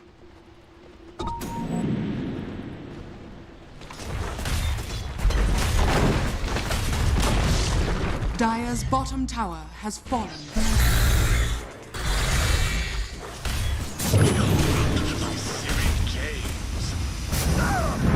Dire's bottom tower is under attack. Dire's structures are fortified. Dire's bottom tower is under attack. Radiant's top tower is under attack. Dire's bottom barracks are under attack. Oh boy, that is painful. He bought the fresh BKB, it hasn't been used, and he holds on and gets bursted down. Never a good feeling. One tower down, Aegis still standing for just about 14 seconds, not too much time left, but these towers don't last long. It's a Jakiro and Drow. They just melt even without those Shaman wards up. Dire's middle tower has fallen. Dire's middle barracks are under attack. Dire's middle barracks has fallen. Dire's middle barracks has fallen.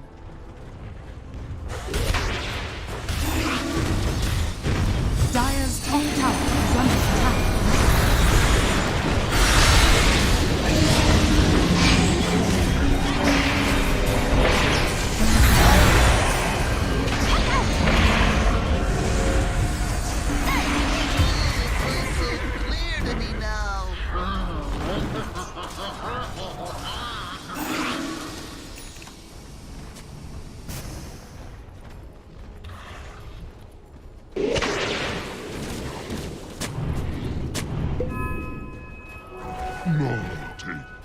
Yeah, they got a lot from that Aegis uptime anyway. They got 2 racks. They're happy enough trading away their Timbersaw for getting that done. I have to say, really good play coming out from Komart there. I'm not sure if you caught it. He force-staffed himself out of the coil and also immediately manted, so he didn't get stunned up. Really heads-up play from Komart, and it's just really sneaky. Like, you think with Ags on your puck, you're going to be able to just get control, get the breaks off every time, but Komart has been on point, has his full Daedalus up, even more damage coming out from Felt. I love this. I was talking about BKBs. It just honestly doesn't feel like they need it anymore. Like, they've ridden through the point where they've got so much raw damage, they might as well play with that physical damage they have and punish E-Boys for going all in on magic themselves.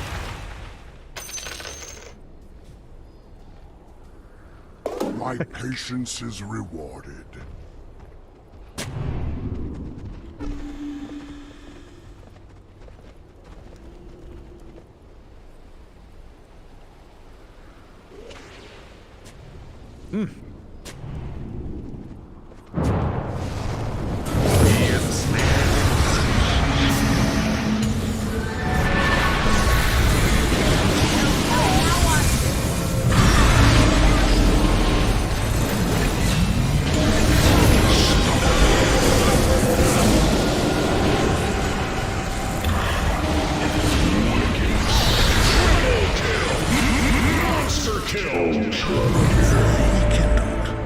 Oh boy. That was all on Tana. BKB popped early on in the fight. He got like a full duration shackle on the puck while they had that Will-O-Wisp running, and they just lost control. They couldn't get the damage out in time. They needed the puck to be up, spamming those silences, spamming those phase shift attacks, and it just wasn't happening. Tana on point with the BKB use and with the shackles target. And you have to remember, with the Ag Shard up, you get even more wards in that fight as well. So there's a lot to be scared of with a Shadow Shaman now. Dire's top tower has fallen. Dire's top barracks are under attack. Dire's top barracks has fallen. Dire's top barracks has fallen.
Radiant team banned.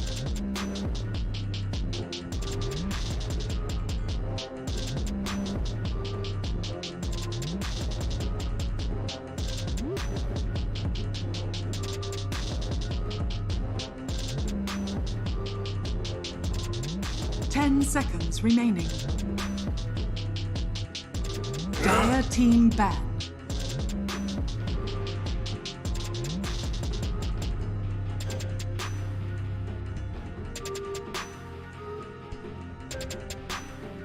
Radiant team banned.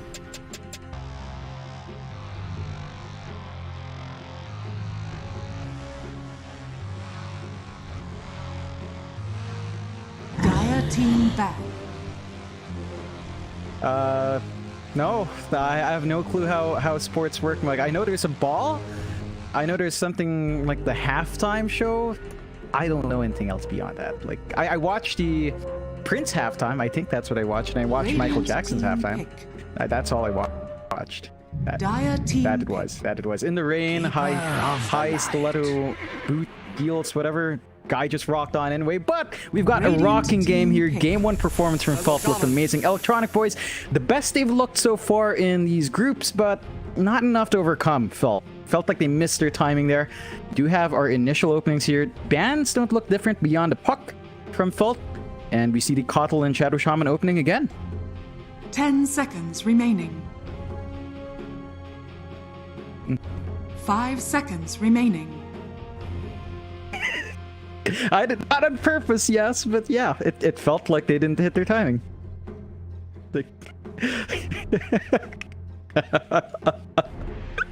Oh god.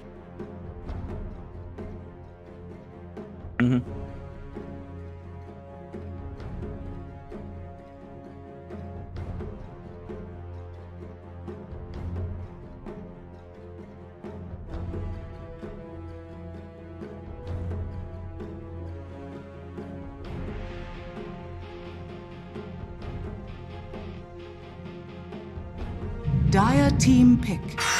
Timber Saw!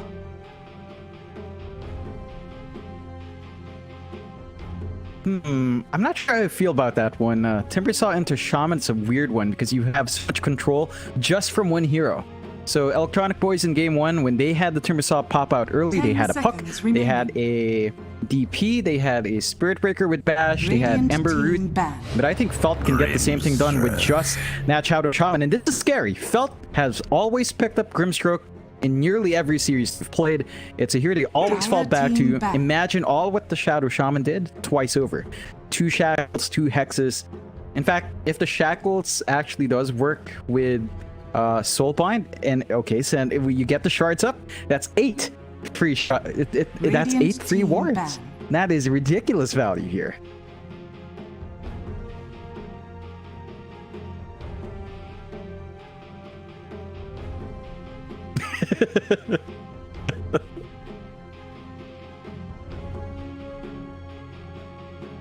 Ten seconds remaining. 5 seconds remaining. Team ban. Oh yes. Radiant team ban.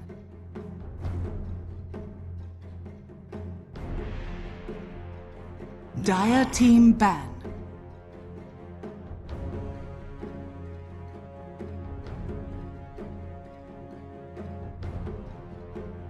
Mm.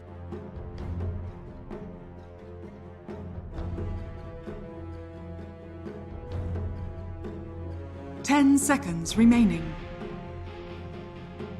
Yeah, if they felt like it, sure. Felt though, Felt.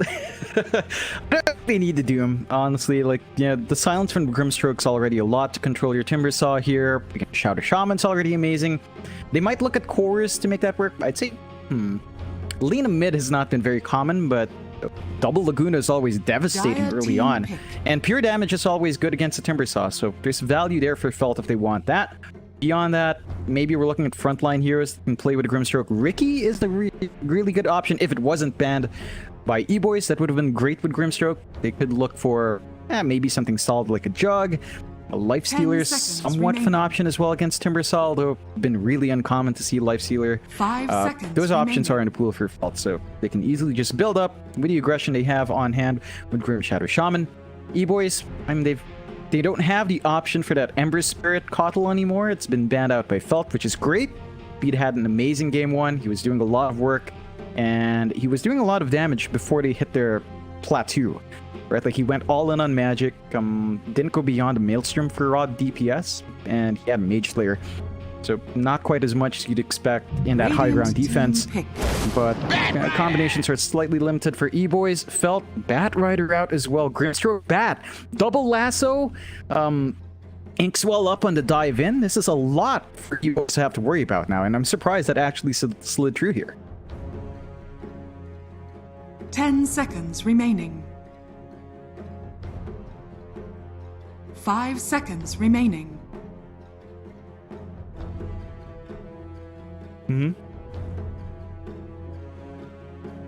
Right. Yeah, when it used to amplify everything. Man, that was painful. Those were painful times. Oof.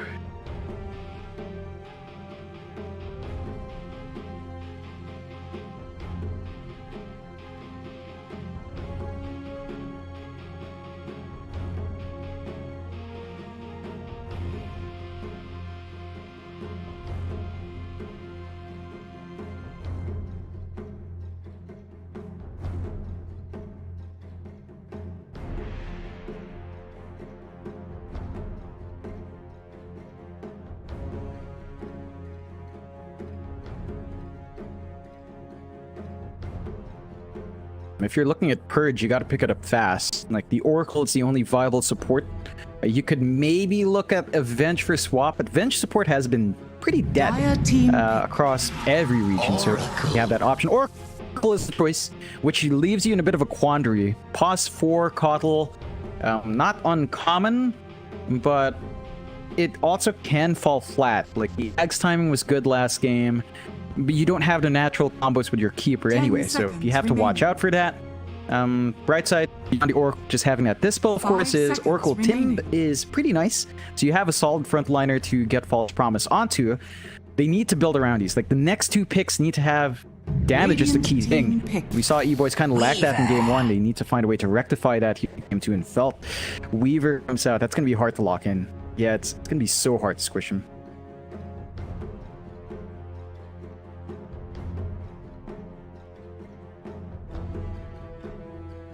Ten seconds remaining. 5 seconds remaining.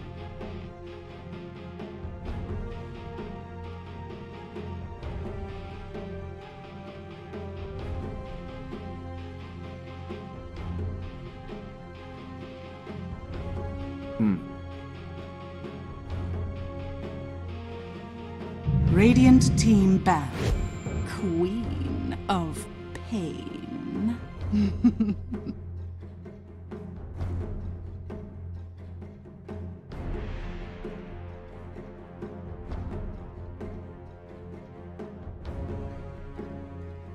Pretty much. Like, Batrider's not going to look for kills in that situation.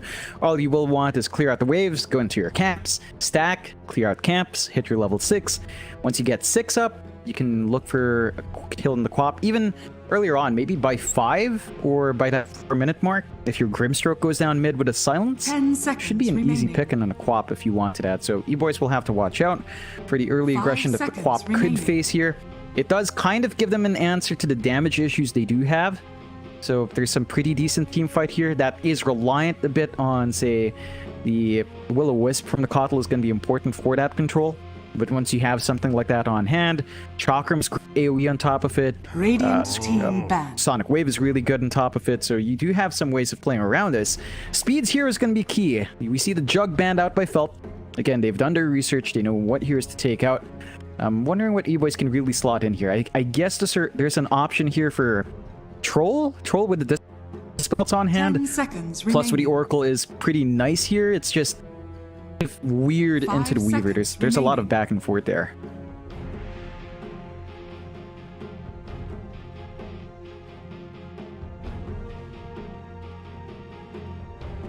Dire team ban.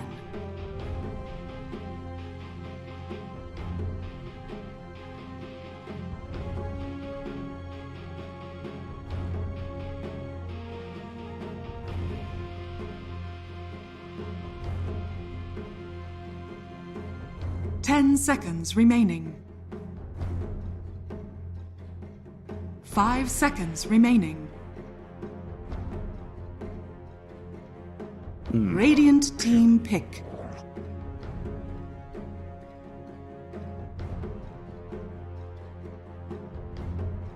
Dire team pick. Alchemist. Ooh.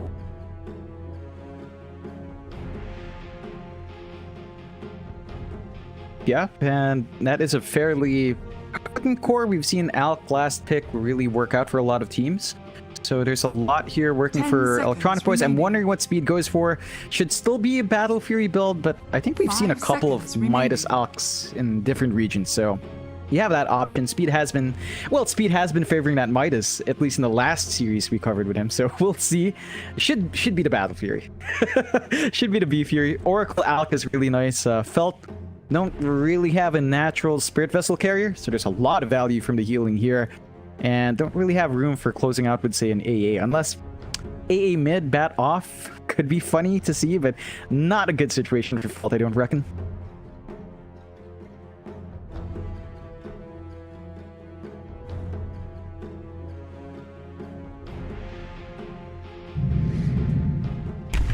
Slog. Choose your hero. Ooh.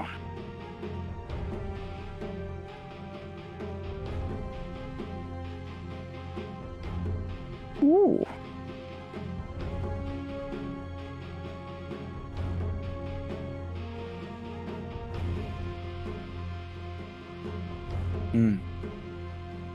It's a great shift out here for Felt. Like, Weaver off, going for utility, so as you mentioned, Spirit Vessel's an option, into something like the Ags. That gives so much ridiculous sustain here for Felt. We've seen that Ags really ruin a lot of teams, and the hold of Electronic Boys comes into question again. They only really have Oracle Root plus Alchemist Stun, and the uptime of the Ags callback is just kind of ridiculous in a long fight, so there's a lot to go back and forth here for Felt. Overall, I think Yugo and I are in kind of agreement here. The last pick Alk is nice from E-Boys, but they have to worry about the Bat Riders you pointed out. The Slark enjoys fighting against these tank heroes. He doesn't care about False Promise. He enjoys it because he gets more stacks up for himself. So it's a really good response there, and I think Felt, they've got some comfort picks as well. Tana back in Shadow Shaman, Justice on Grimstroke. There's a lot to worry about here for E-Boys, and E-Boys, it's a matter of meeting that timing. Game 1, they sort of met that timing. They couldn't close it out. We'll have to see if they can rush it fast enough and keep that game on the lid early on here.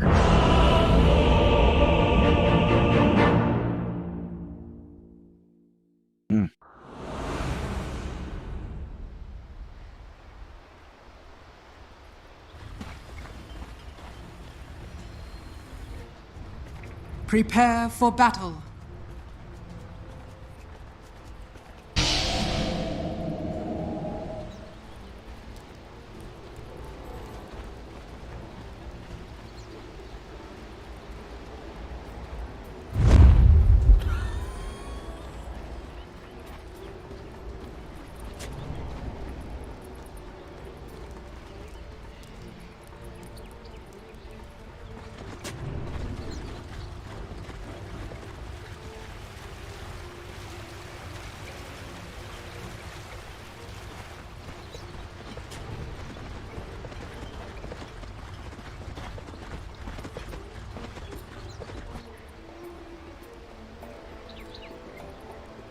Thirty seconds to battle. Yeah, I'd say that's fine for both sides. You did spend a smoking Felt, although Zor might find out the hard way here. Ah. That was perfect.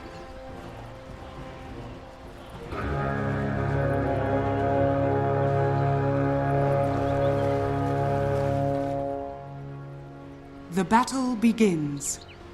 Zor could snag one away. Yeah, he does. It's a 3-for-1 start against an Alk. Not good news here for Speed. He's not very pleased about it, but he also went for Acid Spray level 1 over Greevilds, so I guess he's not doing too much without the Greevilds up anyway.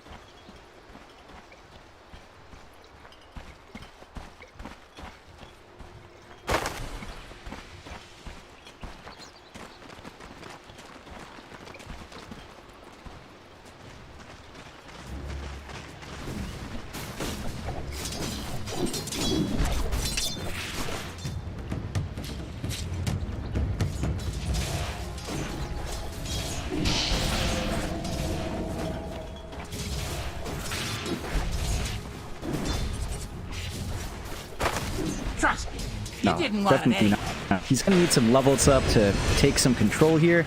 I mean, you've got some aggression with perhaps Acid Spray plus your Root plus maybe Unstable Concoction, but that's at least level 4. I don't reckon you're going to see that earlier here from Speed. And Zora's going to have a free run just zipping around, getting some last hits. Going to be a very steady lane for Felt to kind of keep in control. And E-Boys, they've just got to hope for the best from Speed to find those last hits. It's going to be hard to sustain overall.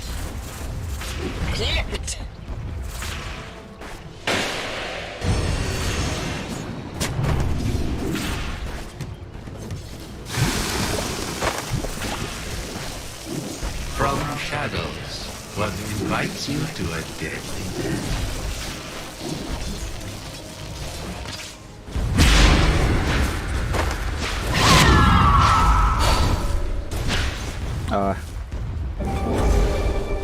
Cool.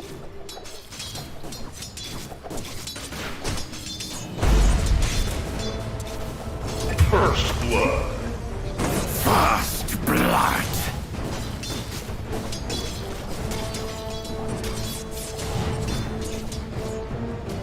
Yeah, it's that weak point for the Timbersaw. We saw this in game 1 as well for Felt. Takes a while for the Tim to be in a comfy spot. Level 2 is nice, but not when you start domineering the lane. So Felt just getting what they want from there in that trade. I think the ideal would have been to get Komart 1 hit in, so he'd have 1 stack of permanent Agi. Didn't manage to get that done, but you're still really happy with how this lane is done. And AA gets caught as well. Radiant's courier has been killed.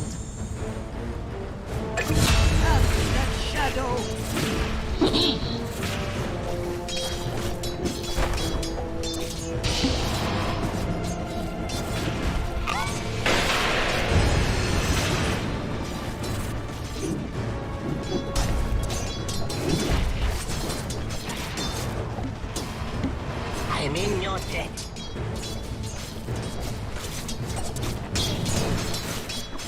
Yeah. Radiant's top tower is under attack.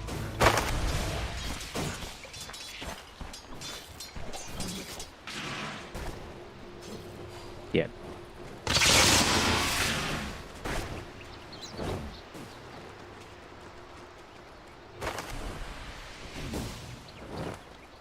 Yeah. The one awkward thing for your Oracle as well, those 3 mangoes you mentioned, all gone.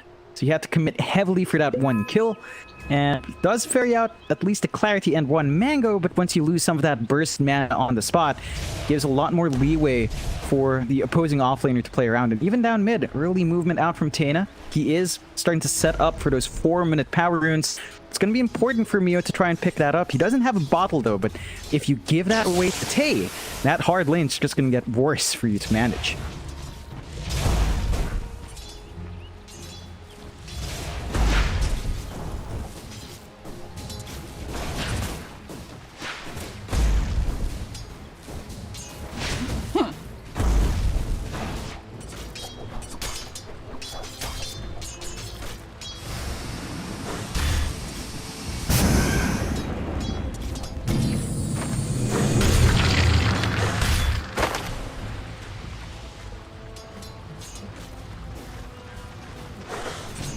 Yeah, Radiant's courier has been it's an issue of control. If you don't have enough to lock in something like the Slark that can get some good damage in, but there's not any real follow-up, and that does enable some of this movement out from he's just going out for the pulls, not really being punished beyond just getting Illuminate out from the camp plus the creep wave. But that's a lot of EXP and farm being denied out from Giant.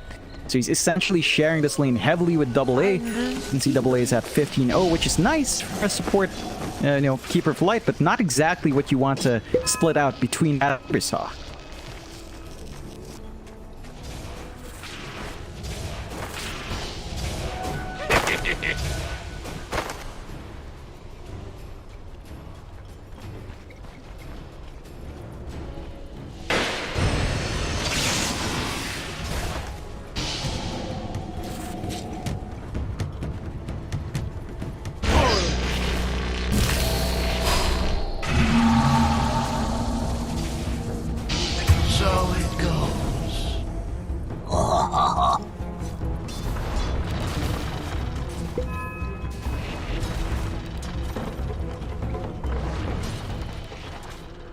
Yeah, it's I think it's been twice as well since Speed's career died. So he lost his career twice over. This time around, he lost it with his boots. Fortunately, it wasn't in the career. So with Albino Zebra respawning, he's going to get his boots ferried in. But the movement from Taneg on point, catching out these supports, looking down mid. Level 6 is on mid. There's some burst turn potential here, but...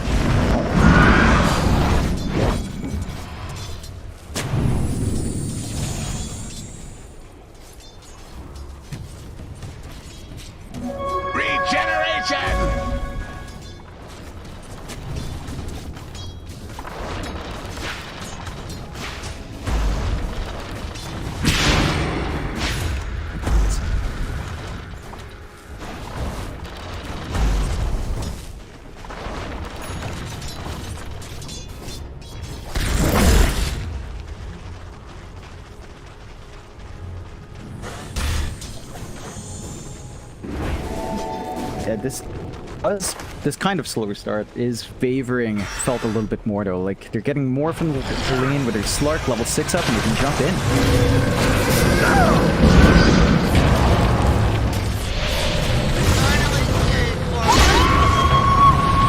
My lady of pain.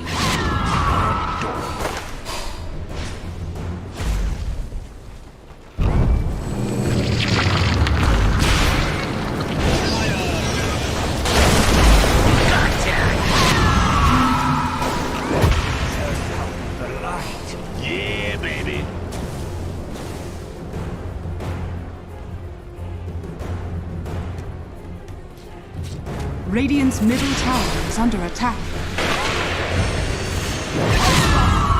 I am ever so glad it is perfect. Oh. Yeah, that's pretty darn good here for Felt. Like dropping your Shadow Shaman to get a good kill in exchange. The Giant now just rotates mid, try and soak out the lane on his respawn, but that's going to be double damage up for Tay. Not really able to contest, and you are seeing that early aggression start to shape up now for Felt. Not quite online. You still want travels up on your Batrider first to get that added move speed, to get that mobility, and we're still looking for level 6 on these supports, but it is still sub 10 minutes in.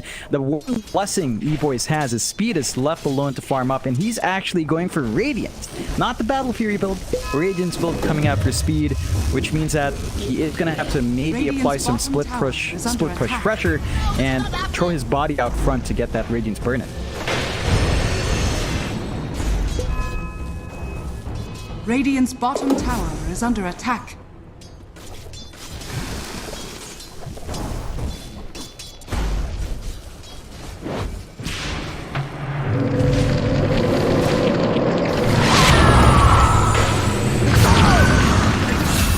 Radiant's middle tower is under attack. Fade from memory.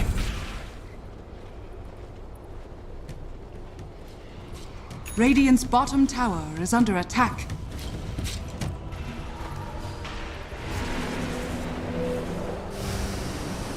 Yeah, and they're cutting their losses well here, E-Boys, so they are finding some trades. Felt just being a bit too aggressive in their supports. Not quite at the point where these supports are really top tier as well, though up top.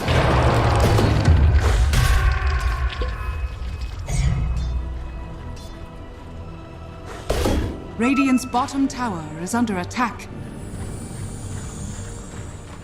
Radiant structures are fortified. Radiant's bottom tower is under attack. Radiant's courier has been killed. Remnants of my people will wash over Radiant's top tower is under attack. Yeah, those are some big kills coming out for E-Boys. The right rotation at the right time. You're not seeing the same emphasis from Felt onto Speed, so they're keeping a good check onto Komart, right? Like they're keeping him down. He's not able to farm as freely as he'd want. He is saving up for a Midas, and the timing seems to still line up, all things considered. So they have some way of accelerating the farm now. But you have to be wary about Speed. He's been left alone. He's got 6k total net worth now. Radiant's not too far off. That's going to be a major spike for the Alec if he's allowed to farm this way. Dire's top tower is under attack.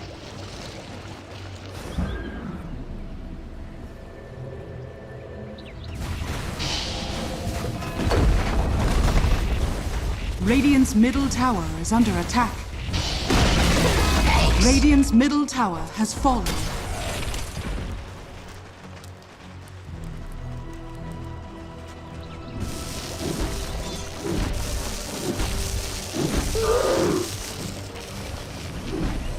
Dire's top tower is under attack. Yeah, I mean, he's maintaining that lead. His team is Radiant's bottom buying out a lot of big tower is space for him. Zor? Dire's top tower is under attack.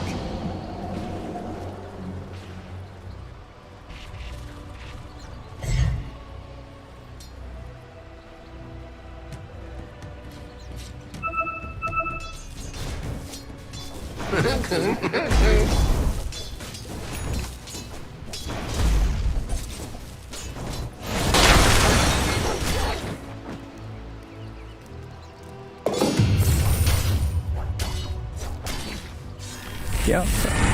Oh, Zor.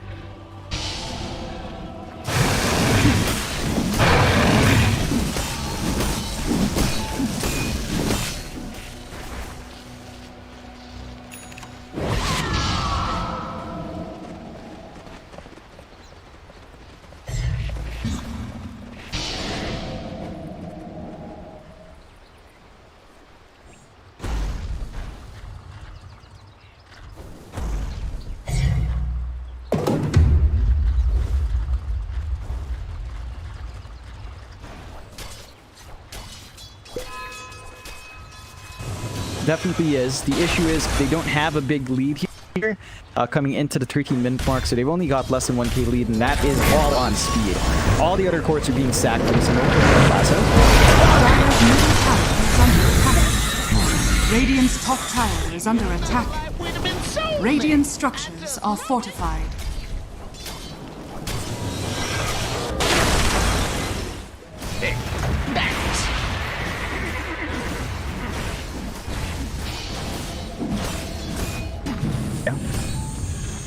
It's the only game plan they've got now. Like, their momentum's thrown off here under Quap. Orchid time is going to be a bit late for our Quap, so it's not going to be speedy at all in terms of control there. Speed is looking to make play on Zordo. But... I'm not even trying, sir! I swear, it's just coming out.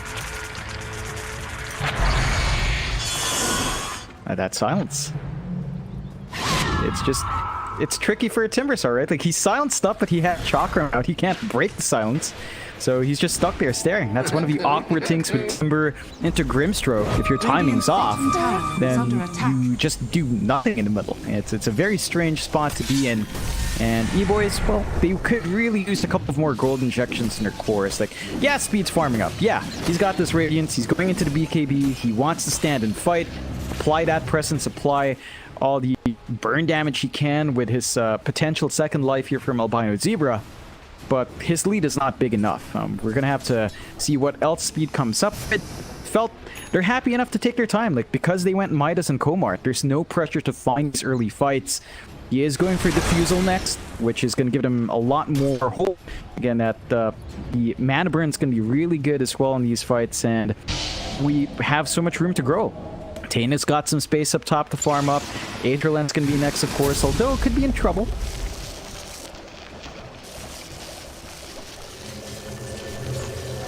Bounty.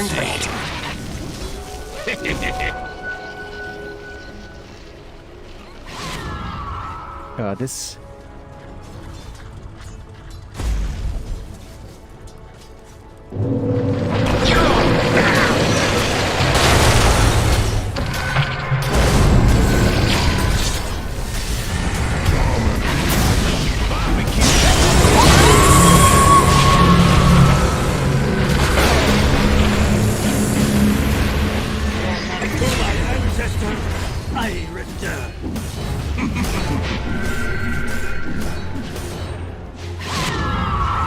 Yeah, it's a back and forth trade. You're happy enough to take out that Rider, but you also lose your Timbersaw. He's not getting enough space to hit his own item beats here, and you haven't really scared off Felt. Like, Komart just comes back in.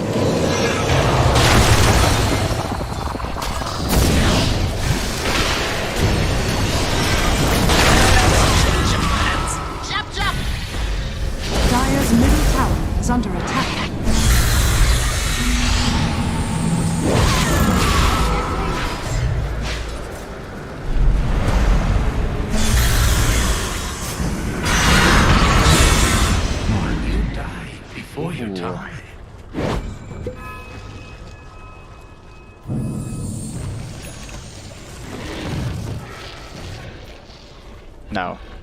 Greedy from Fault to force that issue out. They just saw all the rotations in for the Timbersaw. They should have known that they were still going to be in the general area. They forced their luck and they're punished. That slows down Como quite a fair bit as well. Still wants to build into that Diffu. I think once you have that, you should be here with taking these fights, but because of that, timing's going to be stalled out a bit more. E-Boys now build up a slight lead. It was 2k floating at 1k right now. Still a lot of that onto Speed. It does have his BKB up, so this is big for Alchemist. He's going to be able to stand in front, and they do get some good control onto Tana as well.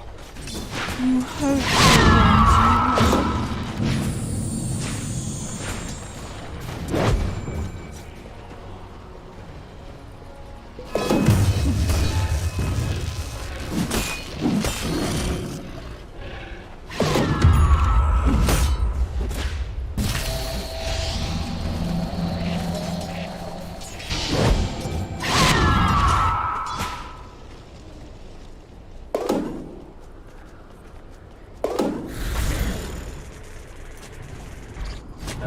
You can see some sense of pressure from E-Boys to just find these easy pickings on the side lanes while buying that space out for Speed.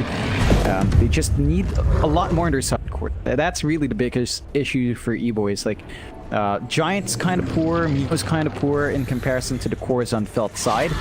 And this is a sacrifice that has to pay off for them. You have to remember as well, like once the Shaman hits Aether Lens plus level 15 timing, combine that with the Soulbind combos, which we have not seen as of yet, there's still a lot more in the pocket of Felt to show before everyone shows their hands here. There's so many combinations that has to come in. Speed with the Blink Dagger up and with the BKB, I think he's going to look to fight. And you just don't want to be passive when you farm a BKB and you need to run around and play with that power spike. That's what E-Boys has to aim for next. Perhaps a bit of a smoke up together to find some easy pickings, and they could look for that. The issue is they don't have any forward vision here from the side of E-Boys, so it's going to be hard to catch someone out in, say, the jungle or the side lanes.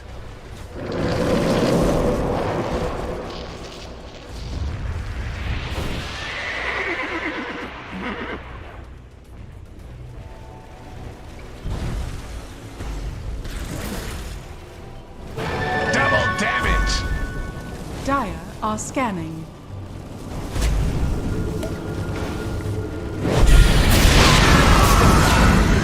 Radiant's top tower is under attack.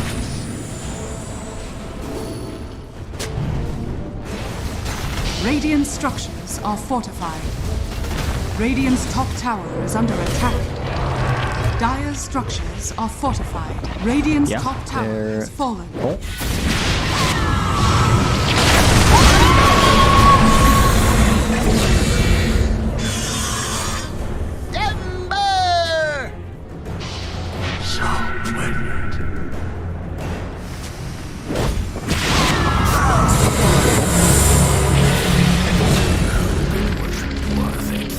Dire's middle tower has been denied. Finders keepers. Fit for a queen. I'll take that. Yeah, it's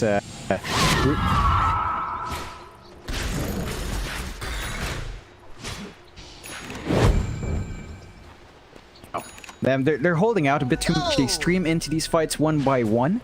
That's the biggest issue. They're not quite coordinated in these engagements. They need to just jump in with their combos. The Soulbind plus Hex combos, the Shackles has to come out. And before that point, well, you're just in control. You can see how confident Speed is now with that blink. He just jumped forward. He knows he has his team behind him. He's got a lot of control with a stun coming in. He's got a lot of HP. And he is a very hard target to dig through as of now. With that, he hasn't even popped his BKB as well. So there's still a 10-second BKB on Speed. And Felt 5k behind. Not the end of the world, considering that's still an Alk draft. But E-Boys are starting to hit that stride. And Felt need to maybe reel in their aggression a bit. And looks like they're just waiting to perhaps pick up the Blink plus Shard.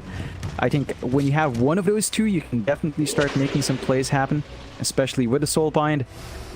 BKB is also being saved up here for Tay and for our Slark. So a lot more early BKB left up for Felt, and that's going to help them stand in the front lines and mitigate some of the damage coming out from the Pop and the Alchemy.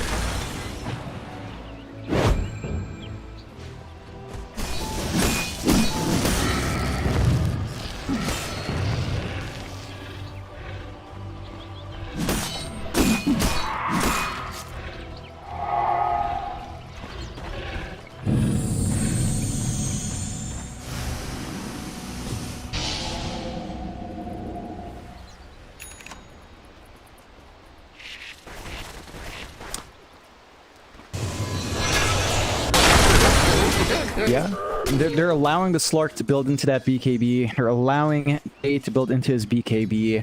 Like, you are confident with your Alk, but the BKBs absolutely ruin E-Boy's lineup. Like, they've got some good pure damage coming through from their Quap. It's going to take out the relevance of the Timbersaw. It's going to take out the unstable concoction spam from Speed.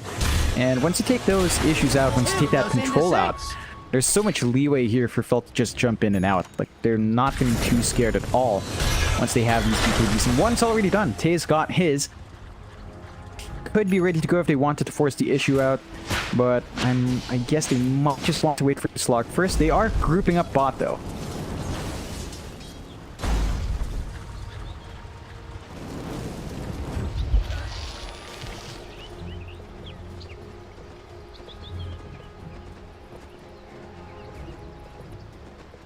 Dire are scanning.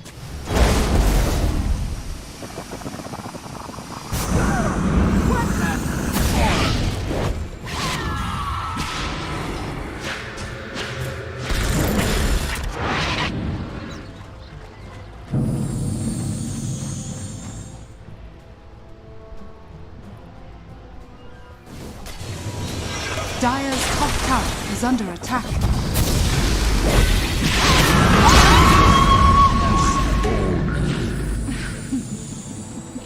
That was the sound of your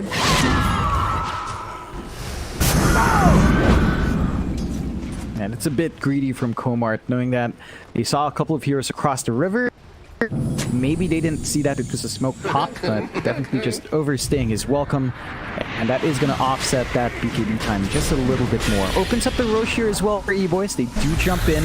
They can clear this fairly fast. They've got some good damage flying out. Have to be careful. They can't afford to give this objective away, but they don't have any wards watching the area. So it looks like they might not be aware of it.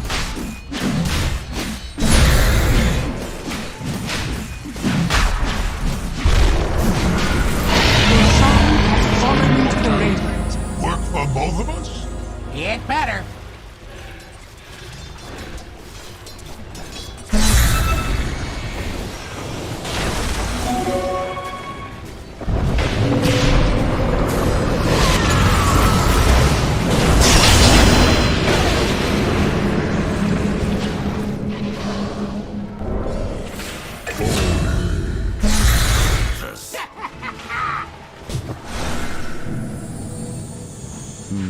This is messy. You don't want to fight without the Grimstroke. You really need the double lasso, double shackles, double hex to come into play, and Justice is not in a good spot every time, and the supports just get picked off. More refinement.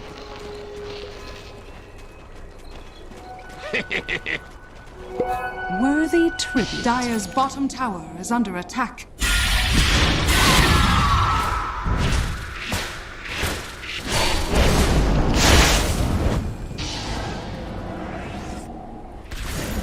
Dire's structures are fortified. Radiant's courier has been killed. Dire's bottom tower is under attack. Dire's bottom tower has fallen. Yeah, they aren't really grouping up as a team anymore. That's the biggest issue here for Felt. Like, we talk about these combos with Grimstroke. We saw them earlier on when they were clumping up for these kills. It was looking great. Now that they're splitting up, their supports need to be alive when these fights break out. They absolutely need a Hex. They absolutely need Soul Binds out before the lasso flies in, and it's all just a bit too disjointed. Like, that was the fresh BKB charge for Tay going away. When you compare that to Speed, who still has 10 seconds up, tells you the state of the game. E-Boys probably feeling really confident now. They've got the Basher up on that Alk, the Abyssal not too far off, and once you have that online, this Alchemist is just gonna keep you stunned up if you're not careful.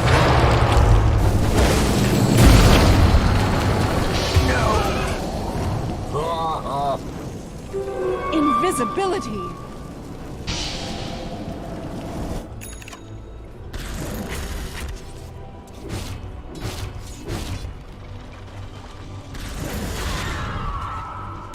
Radiant's bottom tower is under attack.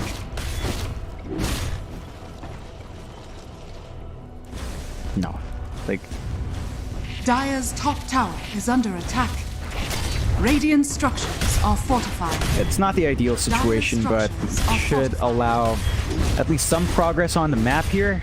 Felt are gradually losing control of their top jungle. They haven't played in that area in a long time. They have to commit the wards for this push down bot as well to match the pace up top, which means that you won't have Shaman wards in the next engagement.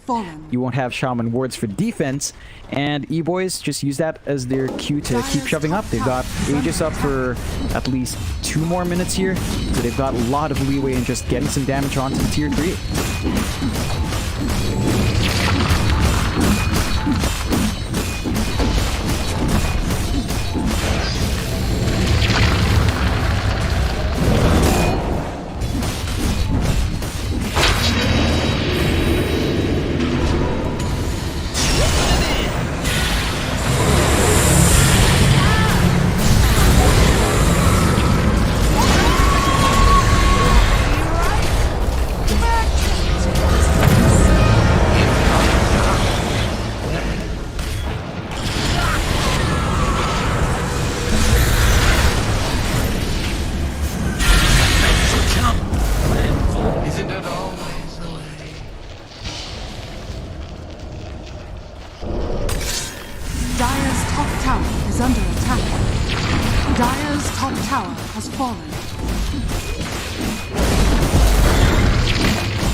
A hard defense for Felt though.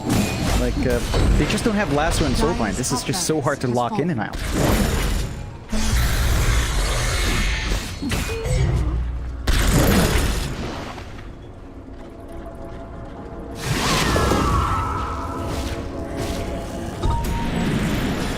Yeah, I think the big issue there for Felt, like, we saw the Lasso come in again without the Soulbind. The Soulbind came afterwards. Justice needs to throw his spell out first. Like, there's no two ways about it. You need double Lasso coming in. You need double Hex. You need all of that on top. And it's just not lining up here for Felt. They're stuck in really awkward angles to initiate. And I get it's a hard game for a Grimstroke here in terms of positioning. But a lot rides off of Justice to really set up there. Like, that was the best start you could ask for Felt. They take out Albino Zebra. They took the Aegis out, which meant that they had a window where there was no false promise. They could have easily gone for more, but they couldn't find a follow-up, and Komart is just not tanky enough in the front, even with that BKB, to cop all those hits. So a lot more has to fly out here for Felt. They are 1 melee racks down, but they do find some good items here. Cloak of Flames is going to be amazing, especially if Tay picks it up. Like, the burn is amplified by your sticky napalm, if I recall correctly, and that's a lot of damage that can fly in.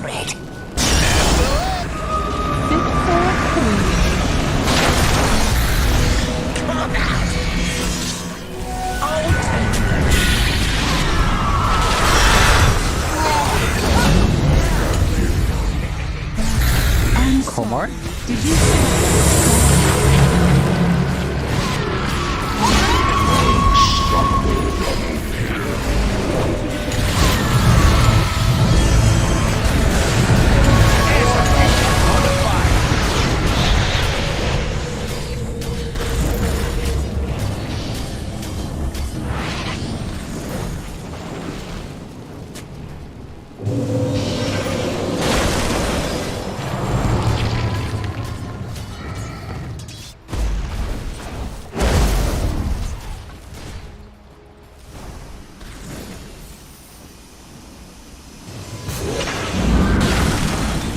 Yep, you're definitely happy with that. You're draining away at the BKBs of Felt. They're not finding any of these exchanges well. The damage output from Komart is just not enough.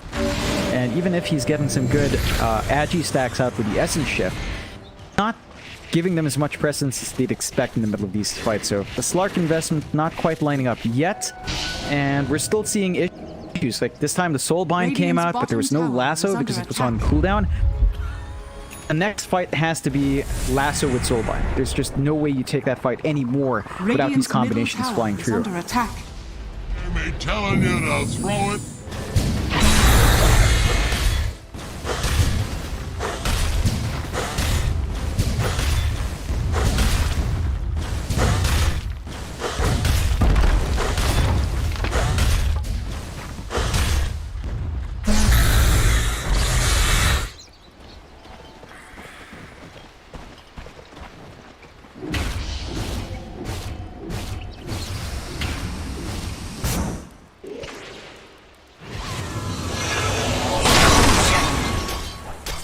Drow.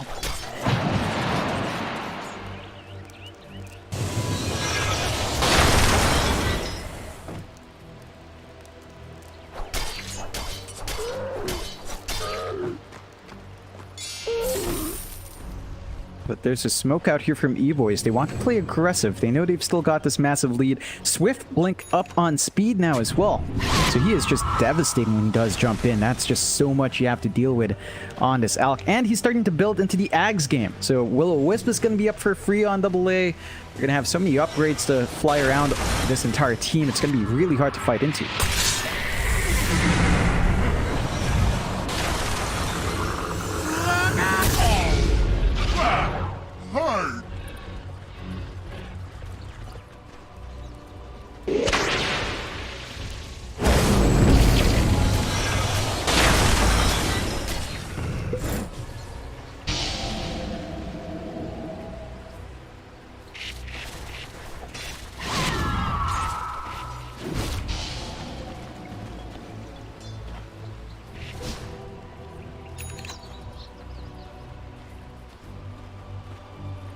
That will be. You're still seeing some spikes here from E-Boys as well, though, to counteract that. Like, they've got the Hex up on Mio, so they've got some really fabulous single target control now with the Abyssal on top of it. There's a lot of ways for E-Boys to find their angles. It's really down to Felt to be the initiators. They cannot be reacting to what E-Boys wants because they're so far ahead. They need to take control first, jump the back lines, get their combinations off, get their spells off. They've got level 15 on Tana. He has his shards up. He has his Aetherlinks up. The blink would make this easier, but all things considered, you've got a million-mile range in the shackles now, and you've got the wards flying through. You have some good angles to take in these fights if you are Felt. E-Boys are doing the right thing, though, keeping that top lane shoved. It is exposed with just a melee rack standing, so someone's going to have to respond at some point. And Felt are trying to do the same thing with their Shadow Shaman, just being cheeky with the Shackles Ags shard. They have chipped away at the bot tier 3 quite a fair bit, but not enough to really put it under threat. So, not getting as much in terms of the exchange there for Tana, but they are holding out. It's still a game that they're looking for, finding the angle. Justice is saving up for his own Ags. So that's the Dark Portrait clones coming in, and you do have Daedalus up on Zor, so it looks like they want to go full damage on the Weaver rather than utility. We'll see if that pays off for Zor, if he can stay alive long enough to get some hits off. A golden thread. Regeneration!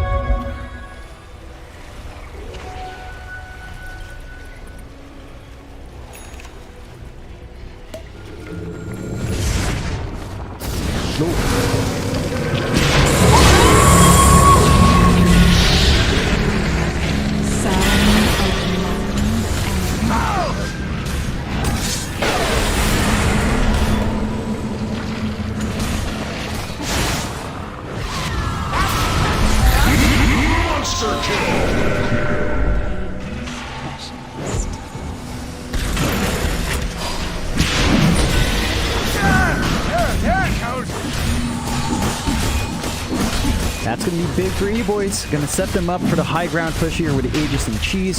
No buyback on the Weaver, no buyback on our Bat Rider. It's going to be a long time and going to be a scary defense for them to do start dropping. Again, their tier 2 still stand here on Felt. So there are a couple more objectives for E-Boys to take before going for, say, Mega Creeps or the Jugular. But Felt are in a really awkward spot. The lead is starting to grow even more for E-Boys. The item timings are just not lining up enough to compensate for how far behind Felt is right now. And their coordination's still not in point. Like, Justice is forced to throw out his Soulbind to prevent any further jumps. He needs to stay alive, and he will TP home in time. But they need to use this next Soulbind with a lasso. They really just need to jump in first. They can't afford to keep reacting like this. You're just playing into E-Boy's hands now.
Dire's middle tower is under attack. They've got the room for it. Felt that could have gone a lot worse. Like, say if Zord died earlier, you could probably see your racks already being taken at this point. So they've stalled out long enough that your Slark is going to be up in about half a minute, not too far off. They're still having issues with the initiation. Like this time we saw the soul bind out, but it didn't quite grip right when it latched onto someone else. So it was still only a solo lasso. Not the ideal situation for the side of Felt. And they're going to have to defend as Tree for a lot longer. Not too long till the Slark is up though. Again, all things considered, could have been a lot worse. But still not a very good spot for Felt. E-Boy's really confident, really happy. So much regen on hand. The Shivas plus the Scotty just doesn't feel like it's really putting a scratch at all onto what E-Boys want to do here. And it's just shaping up for them to look really good here in game number 2. Dire's bottom tower has fallen.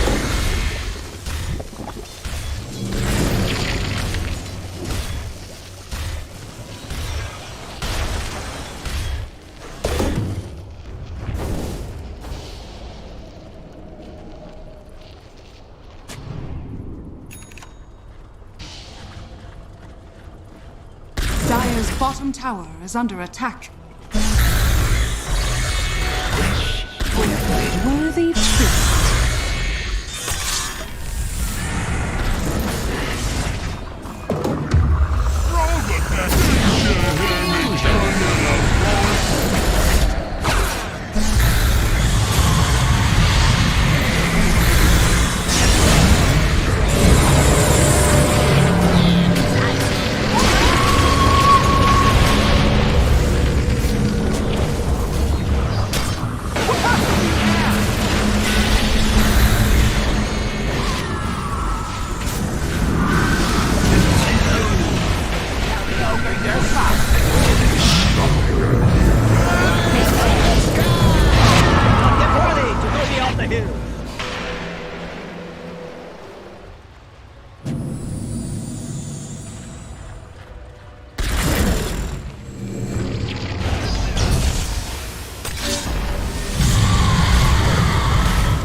5 seconds remaining. Ban.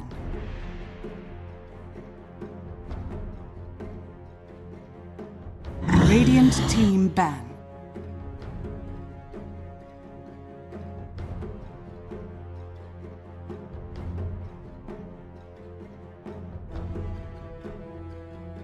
Dire team ban.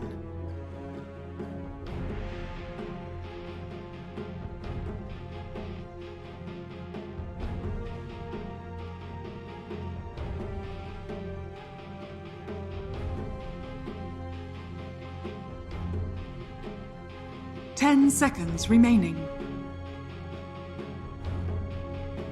5 seconds remaining.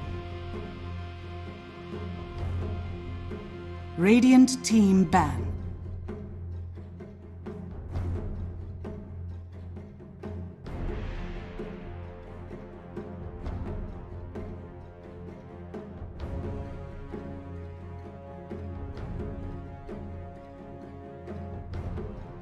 Ten seconds remaining.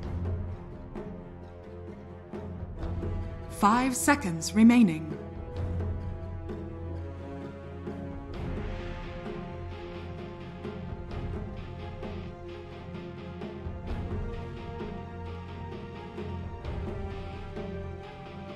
Dire team pick. Radiant team pick. Void incarnate. Dire team pick. League's assassin.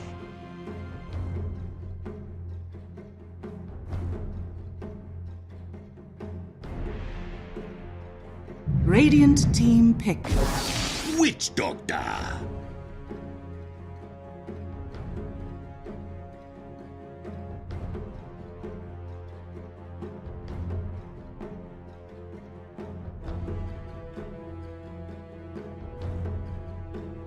Ten seconds remaining. 5 seconds remaining.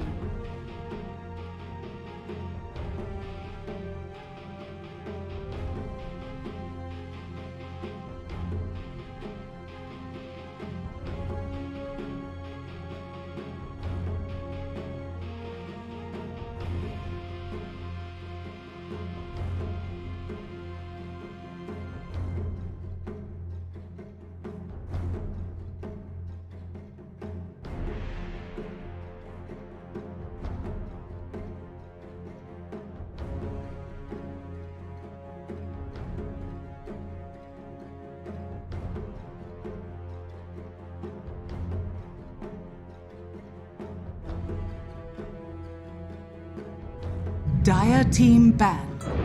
Imba Spirit.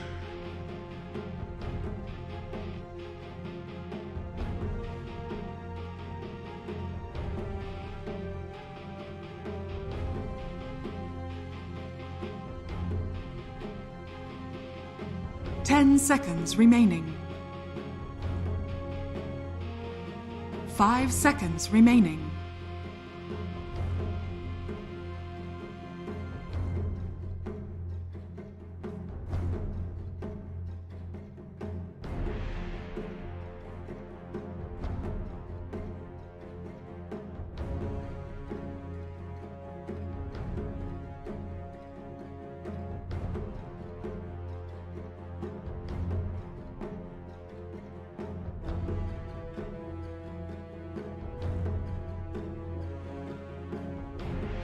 Radiant team ban.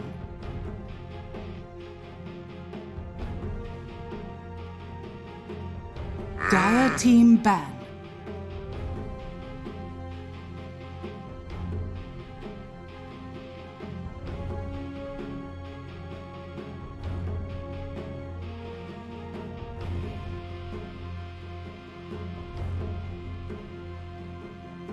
Ten seconds remaining.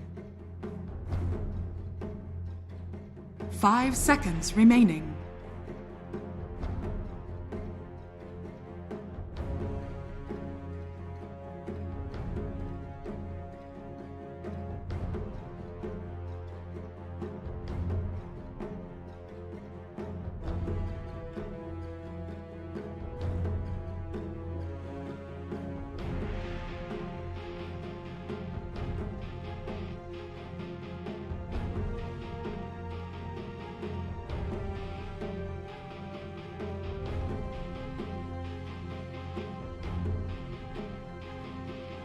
Radiant team ban.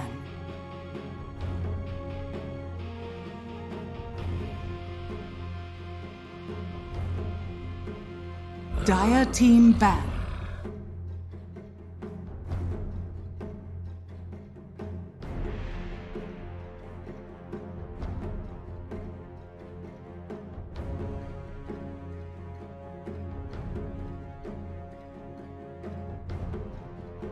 Ten seconds remaining. 5 seconds remaining.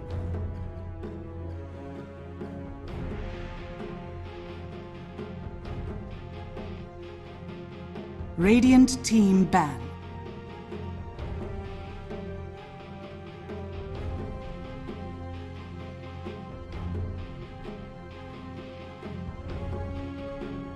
Radiant team pick.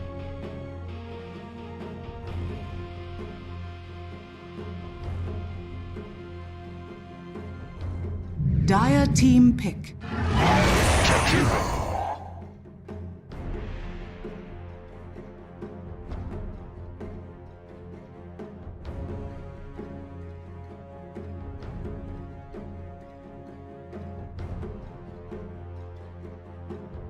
Ten seconds remaining.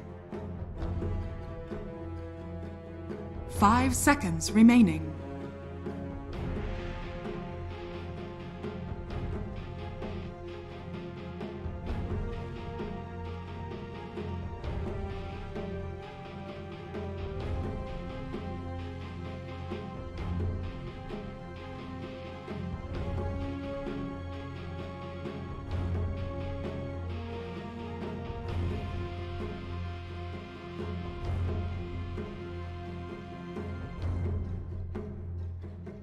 Radiant team pick. Rubik.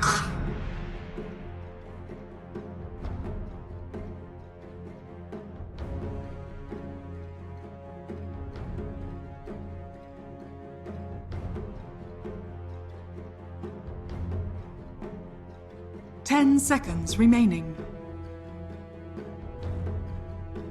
5 seconds remaining. Dire team pick. Axe.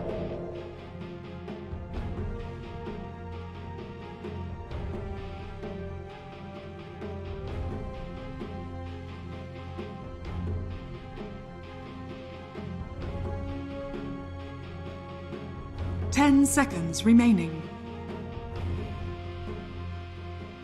5 seconds remaining.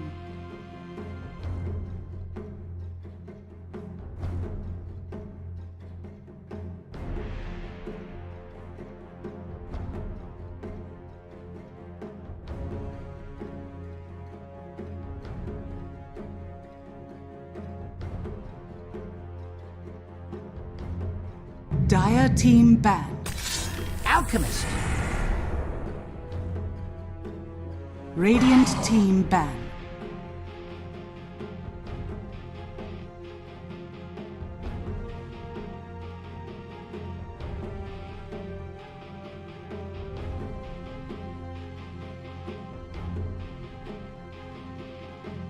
Dire team ban.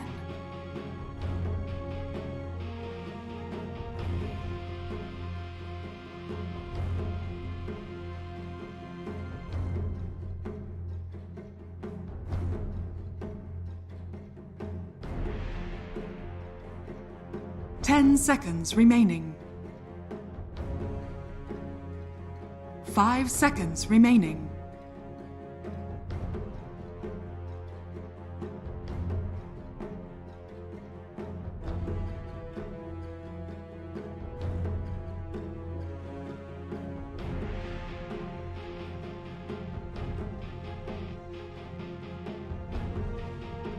Radiant team ban.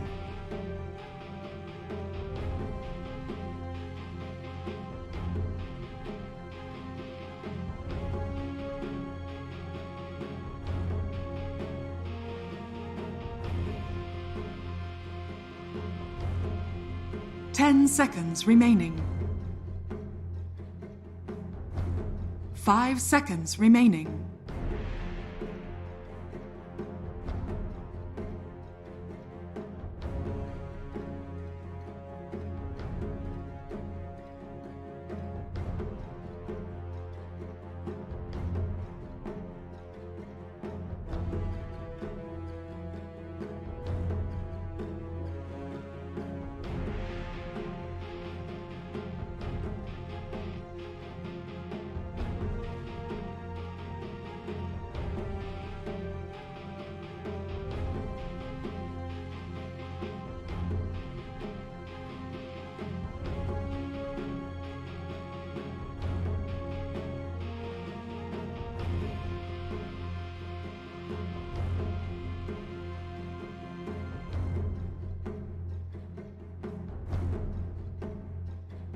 Dire team pick.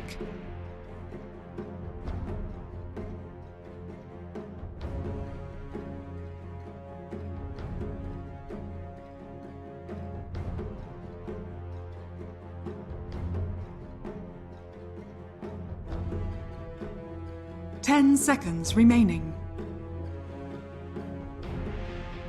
5 seconds remaining. Radiant team pick.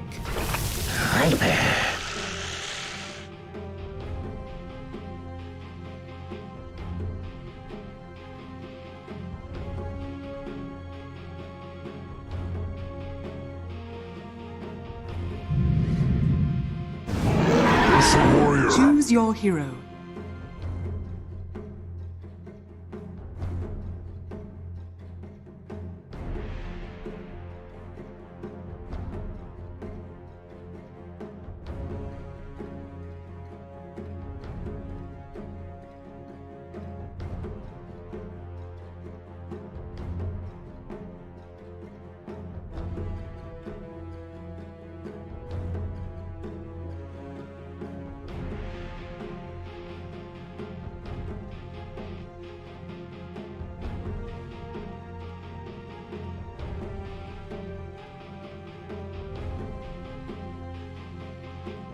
The Radiance again, not too much to stop him from 10 that. seconds remaining. Felt to have a lot to make work. Like Ursa being nice to close it out. It's gonna be kited around quite a fair bit. Viper is gonna make him slow.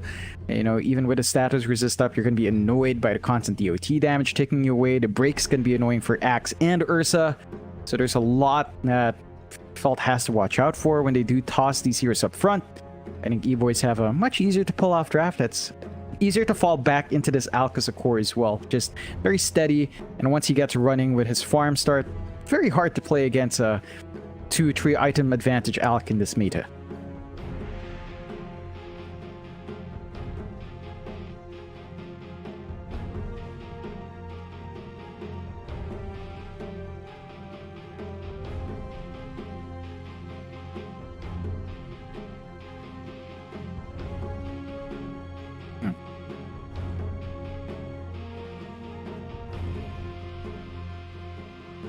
That it has. Axe. It literally just says Axe on his undies. Yep. Gotta love that outfit on the Zor.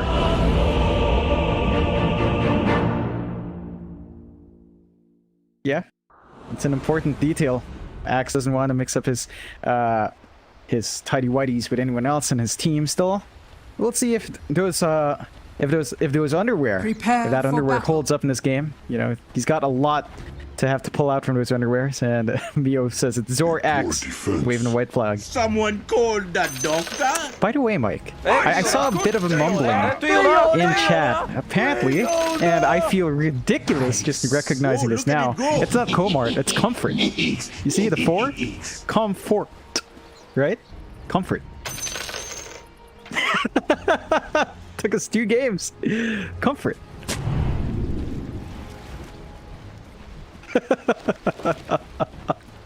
Oh, the smoke though?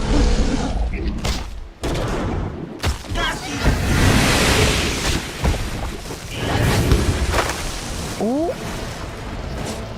First blood. 30 seconds to battle.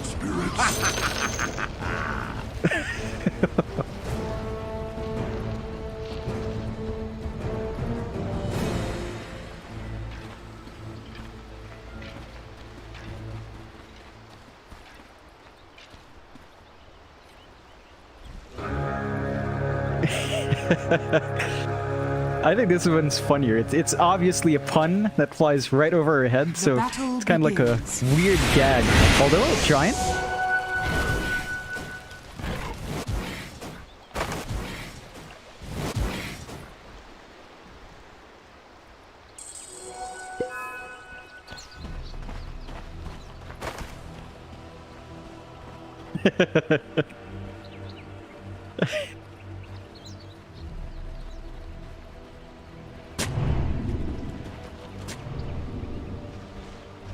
Yeah. Yeah. It's boomer Dota, as some people would point out. Still, we've got this tri-lane to start off with down bot. Tana sticking around with Justice, and Homar, the comfort going really far in.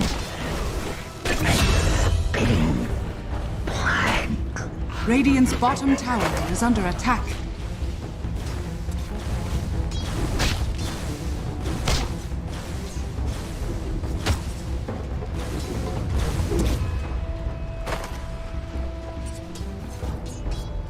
Yeah, it helps them recover from that one death early on.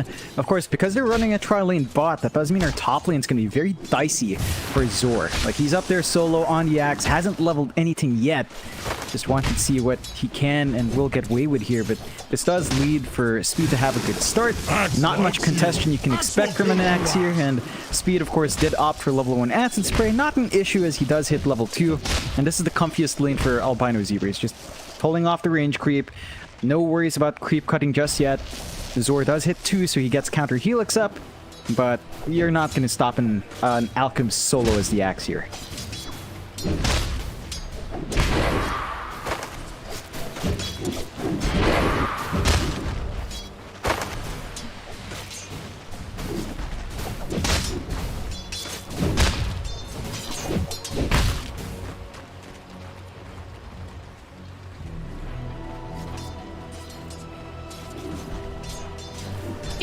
Whoa, look at it go!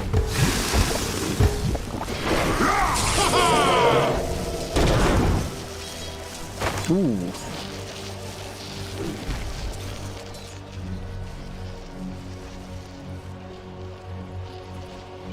Yeah, it's that zippy Nyx, really annoying to play into with that Impale. Just a very stun early on. Issue is not much good regen on Tana left. No Mango, no Clarity, so I'm just gonna have to passively wait for his mana pool to go up. But this is a lane that the Nyx isn't hurting too much by kind of soaking in. Having Nyx on hand means that your axe might find some better angles that might distract Albino Zebra from stepping too far out. And very good presence of mind here from Speedo. Furry your way knowing that the Nyx was trying to cut it off. So he is not get his career sniped in this game, which is pleasant news compared to game 1.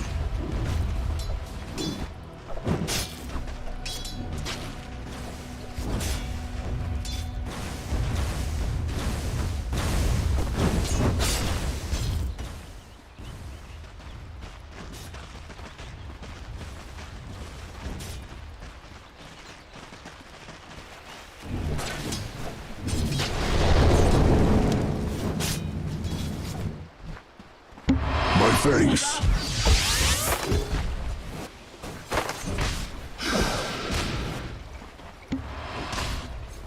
You get nothing.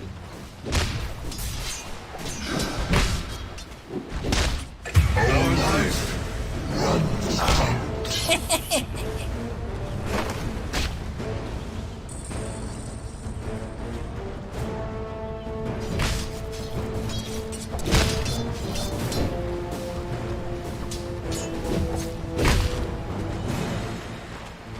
No, it's a little bit more than you'd expect here for Zor. Is just finding all the waves. He's not cutting yet to make it hard for Speed, but he is getting a lot from the lane already. Gonna be allowed to soak some soul EXP as well. Tana was walking around trying to find some power runes. Does help Tay secure that Ilu, so you are getting some value there for the early bottle on the Ember as well. But overall, I think while your axe is farming, you're also not slowing down the Alchemist. So it's a trade-off, right? You get these item spikes on your axe, sure, but Speed is off to a running start, and that is always dangerous news when you're playing against an Alch. And Zor just does not have the tools on hand to really be too threatening to Speed early on. Spread thrice. Wow.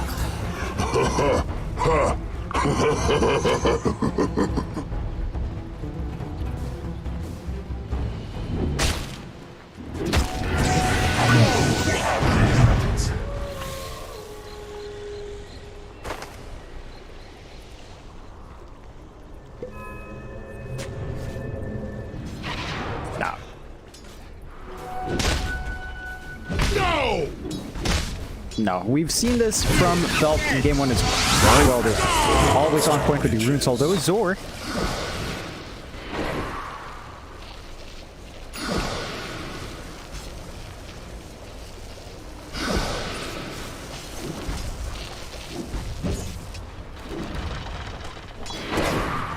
Yeah, it's not quite enough to take him away, even with the Maledict running on top. Even with the acid spray as well, with its own mind, just not enough to counteract that. So Zora in a really good spot now. You are starting to see that hurt E-Boys just a bit. I still think you're pretty happy with speed though, but you do expect a little bit more from that lane. Still, they do get to chase out Tana.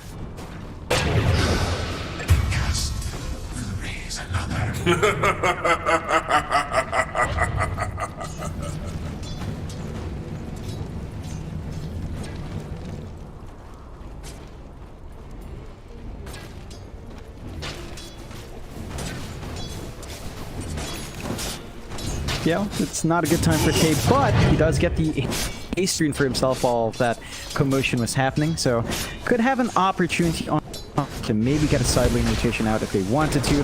Speaking of, down a lot.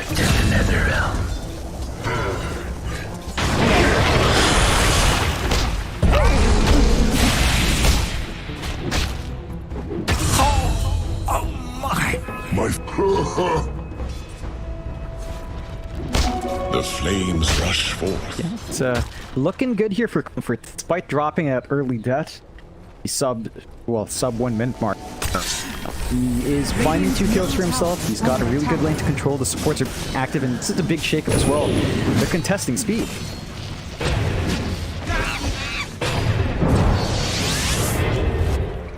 Dire's top tower is under attack.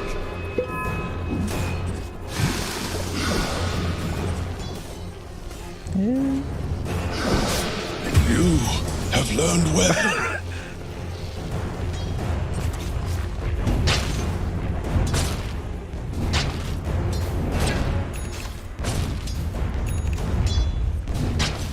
Yeah, and that does enable some movement out from Zor. Like, he started to dive those tier 1s, level 6 up on the axe. Nothing to be scared of. He's got the Culling Blade ready as well if he sees the opportunity.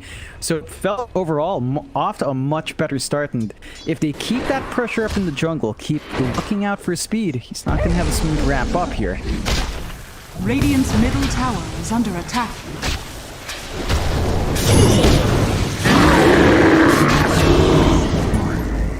Dire's top tower is under attack.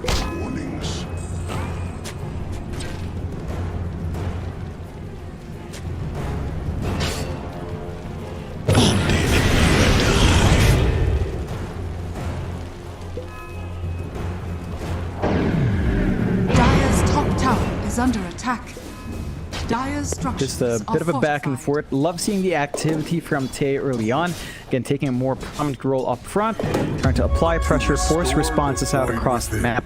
Make it awkward to leave these lanes alone. Like, they've left Zora alone for so long. He's level 7 now on the axe, saving up for the blink, and they just, with his movement up in the top, they can dig deep into that top jungle. Creep cutting begins from Zor, pulls it into a camp, gets an efficient farm up, and now you are forced to move speed into the triangle instead, where it's still good farm with ancients, but not as fast. Not as many camps as well. Dire's middle tower is under attack.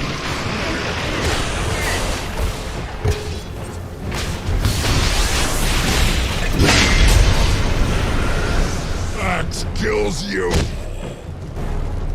Fists fail me. Shamed in searing heat.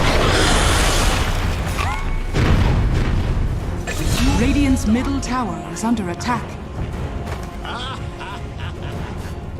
Radiant's courier has been killed. Dire's top tower is under attack. Radiant's middle tower is under attack. Radiant are Yeah, scanning. they managed to take out Tana's courier as well, so a nice little gold injection for your loss. A bit of a consolation prize for E-Boys. They are buying a ton of space after Speed, who is going for the Battlefield build. That's going to be scarier to fight into than the Radiance, I think. And Speed is just about to finish the farm up into that item. Whereas the farm on our Ursa, you know, it's, all things considered, not too bad as well. Battle Fury being built up. So it's the battle of the Furies here for both sides. And Comfort's not too far out. All things considered, not dropping too far behind the Out. It is rather early on for the Out to have that big lead, but down mid.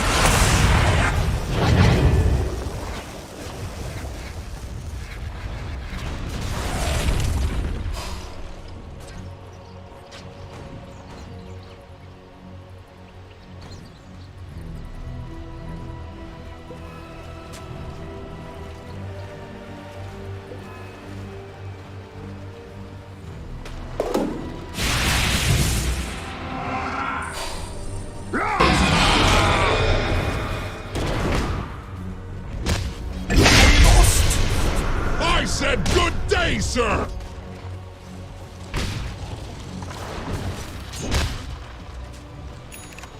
Yeah, it's again just about 500 gold off. Gonna be a big timing for our Axe once that's up, and they are applying that pressure. We're not even seeing our safe laner rotate out. Like Comfort's has down bot to free farm, so they take a free objective here on the side of Felt. Our main slight net worth lead. The reason it's only very slight is because Speed is getting a lot from his jungle. Battle Fury pretty much done. So Alec BF up and running. Flash farm gonna kick in. Do have to really keep an eye on the jungle. We've seen Felt respect the jungle stacks before. Zor is kind of playing around near the top tier 2, but you really need to watch these stacks. Make sure that Speed can't take them safely and kind of punch that.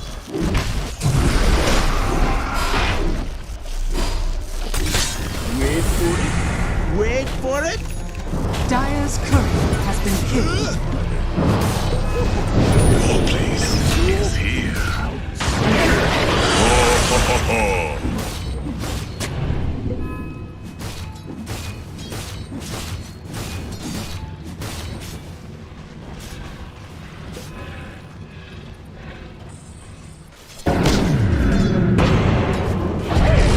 That's a good pickup for E-Boys, all things considered, finding the Axe in exchange for the Witch Doctor.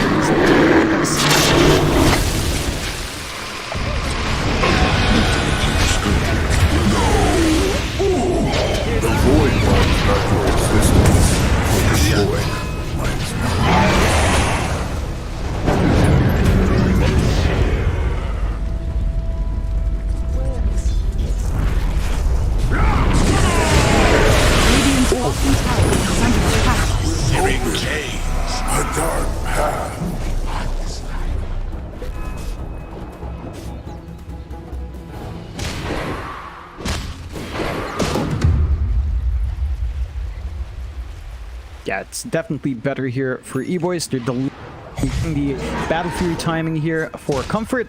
Still waiting on that last. The Voidstone needs to come out first. They are keeping steady control in their jungle as well, all things considered. Like, dives from Fault has not gained them any more control in the top jungle. Lots of sentries here to ensure that the jungle is safe. There are some sneaky wards here coming out from Felto right behind the tier 1 to watch some of that movement out. It's not going to be enough to control though.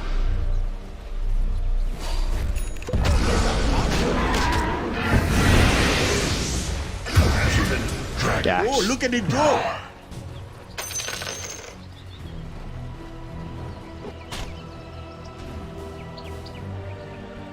Yeah. Yeah, that's the one thing with Witch Doctor, right? You left enough on a fellow support, you're bound to find that kill. I love this build up for Nullbine with Zebra as well. Fluffy Hat, another one queued up.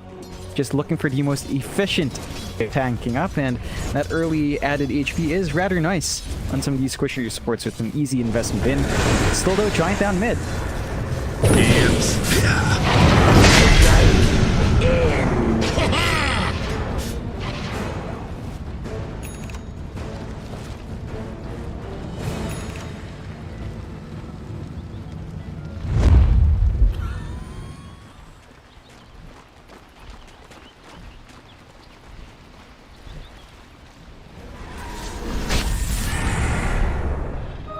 I restore my connection to the void.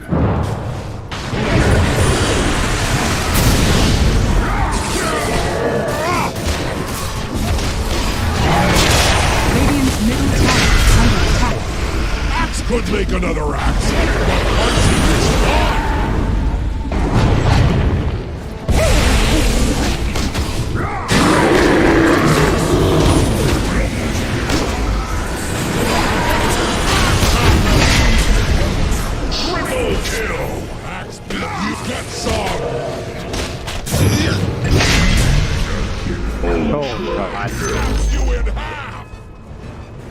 Gold and sweet. Oh, he is beastly. He is on fire right now, just finding all these kills for his team just with a blink. He doesn't even have the blade mail up yet, which he will have soon.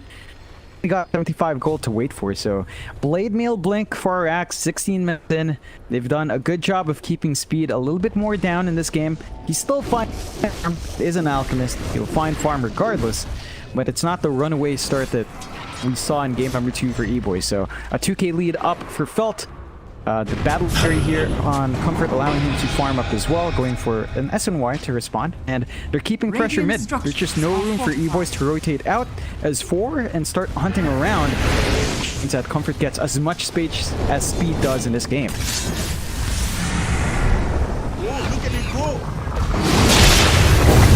Oh, look at it go! Your bones will make a fine powder.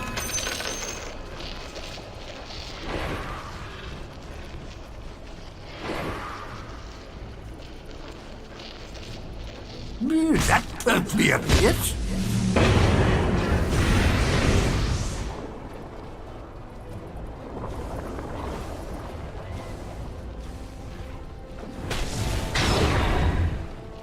Dire's top tower is under attack. Yeah, I think he wasn't going to achieve anything. I think he just maybe scout out for his sentries as well while walking across the lane. It's quite fine. Here's the smoke.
Throw it.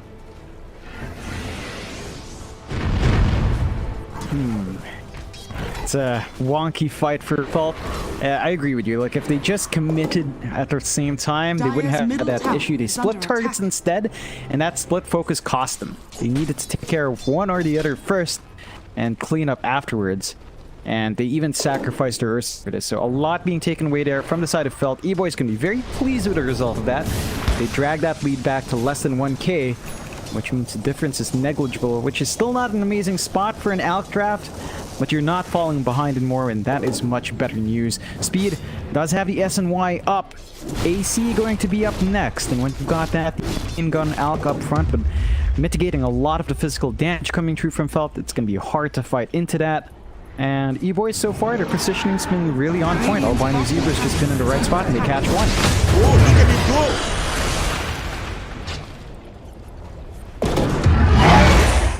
Oh? Wait for it. Ooh. This is ugly.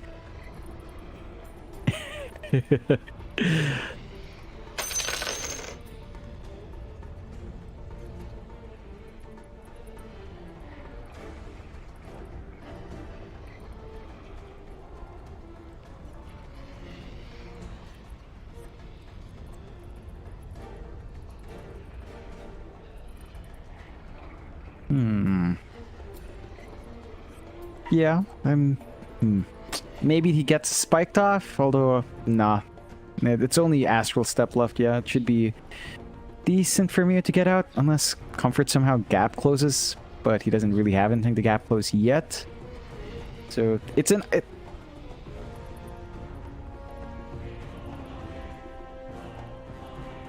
No. Way too far out. Zora's just all the way down here in mid, on the opposite side. Try it out. E-Boys could respond. Like, they've got 2 heroes waiting there, double ways around. Albino Zebra's out of mana, but could just zoom back in. And they've also got Giant wrapping around here, so it's really awkward. Radiant's bottom tower is under attack. Radiant's middle tower is under attack. Radiant's middle tower has fallen. Yeah, it's a tight spot, but they don't find that kill. They still find Giant, and that's more than enough for Tay to feel happy for himself. It was a pretty nice kill. Overall, that trade did end up as a slight positive for Felt in terms of the core finding that kill. But you're not too upset about E-Boys. Again, Speed's getting all this space. AC is almost done, 1,000 gold away from the plate mail, and then it's going to be the point for Speed, and it's going to be the case. Axe holds death in his hand.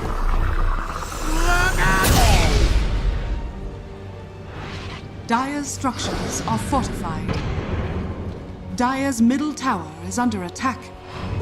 Flames will spread thrice.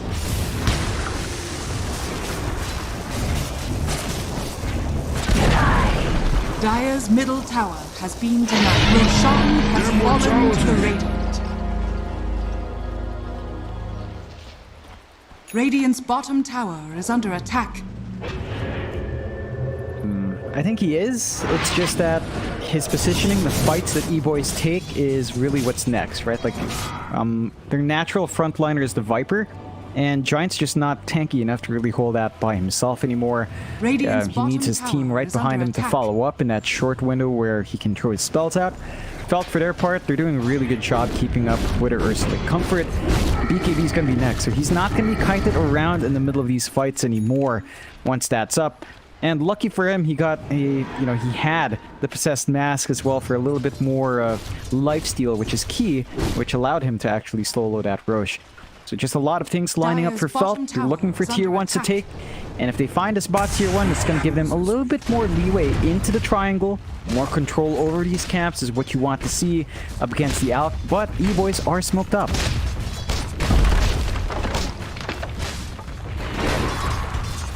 Dire's bottom tower is under attack.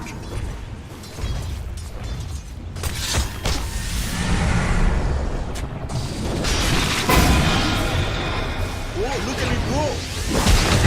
Dire's bottom tower is under attack. Dire's bottom tower has fallen.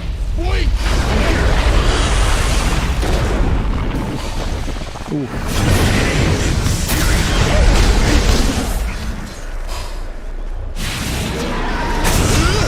I do, will you? As dead as they come. You and I. Monster kill! Must die! You first!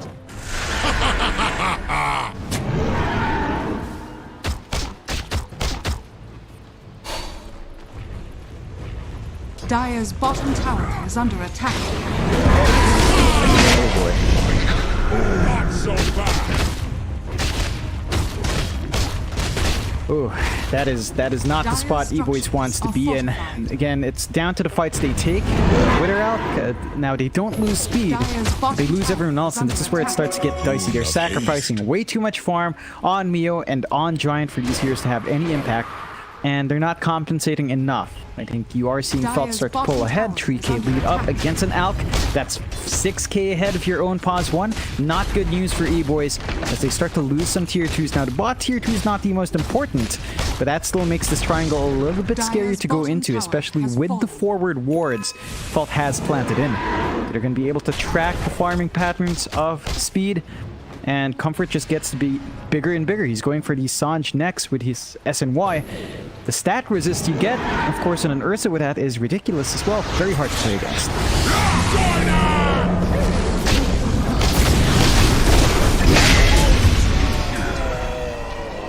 That's comedy gold!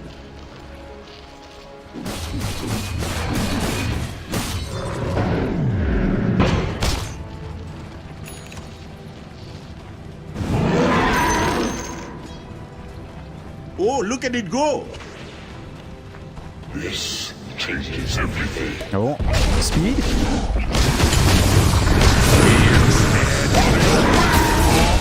This reward transcends expectations.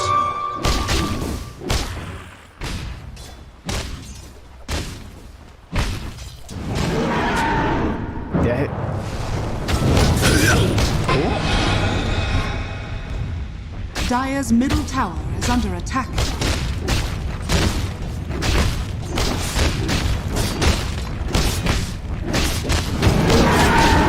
Oh yeah. And this is just the right place from Felt this time. They've kept speed on check. They've really sacked the other cores as well from E-Boys. They're not giving a lot of room to farm up. Look at the timing. 25 minutes in, bounty runes are up. You have an alchemist and you're not going to find any of these runes. It's just on point from Felton taking control on the map at the right time. And E-Boys, they have their work cut out for them.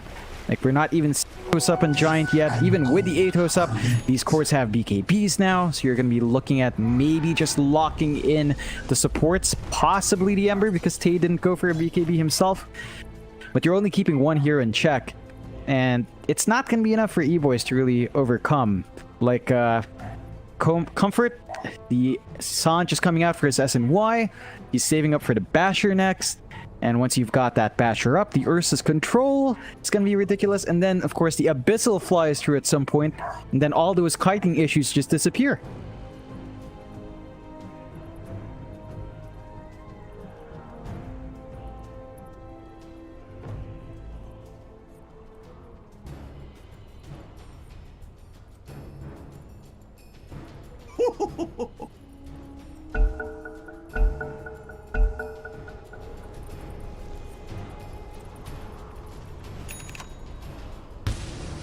Gold and sweet.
Oh, look at it go!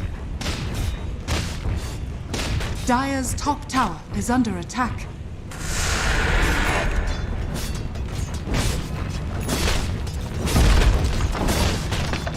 Yep. No, it's not. It's not a great look for E-Boys at all. Two diebacks for E-Boys. That's massive. That delays Mio's potential Ags build up now. It's gonna make it harder to defend this high ground. Sure, you found the Ursa, but Felta's still gonna be really happy with that exchange as they can start chipping away at these towers. Now, this is where the weakness of Felt's graph shines through. They do not have really good push on these two heroes on hand, but they've got Justice around. Liquid Fire can sort of slowly melt that tower. They're not going to find enough to really take any objectives. They do have the opportunity to take control of this jungle, though. No outer towers left for E-Boys. It's a riskier proposition to farm outside now, and they still need a lot of that farm. There's not going to be enough space for Speed, for Mio, and for Giant to get all of their item spikes at the same time at the same rate anymore.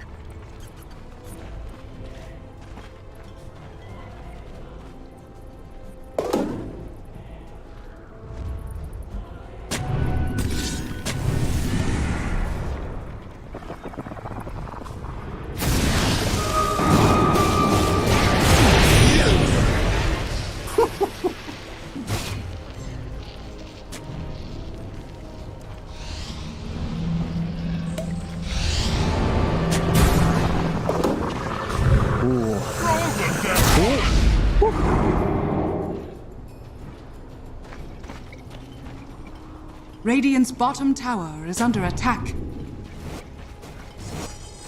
Yeah, that's a sick play out from Justice to the high ground. Always a sneaky one to pull off. And E-Boys, I mean, they're really trying to hunt as best as they can. Issue is now they're under vision. Look at these wards coming out from the side of Felt. They know where they are in the mid lane. They jump in.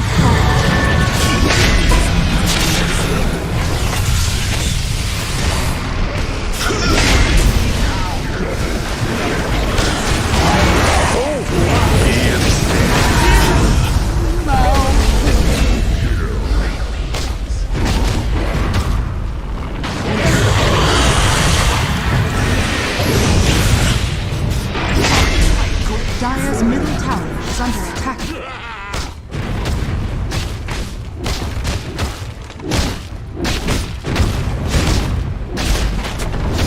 They'll try. Dire's It's a slow push. This is the issue for Felt. It's a very slow push. They don't have a creep wave around. They can spam the liquid fire. Doesn't make it that much more amazing. Respawns are fairly short. You're going to have Neo back up. You could buy back in speed as well. So there can be a defense. It doesn't seem amazing though. They have to really work their angle in here if they want to save their racks.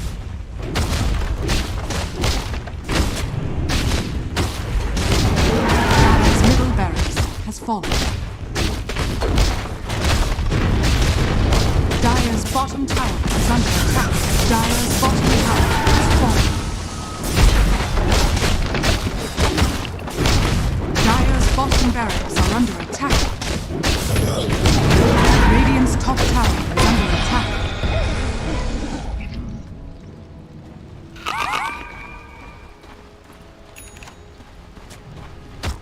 Radiant's bottom tower is under attack.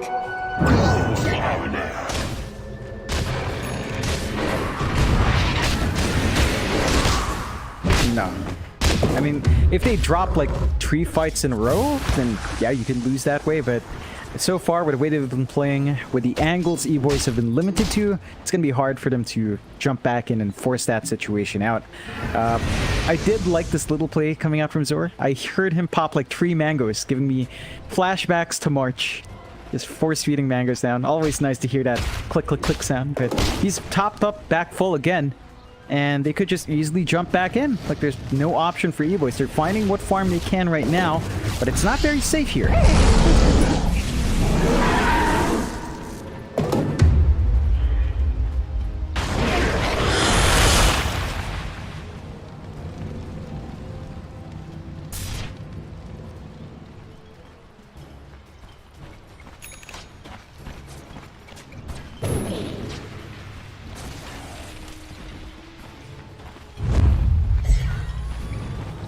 Dire's courier has been killed.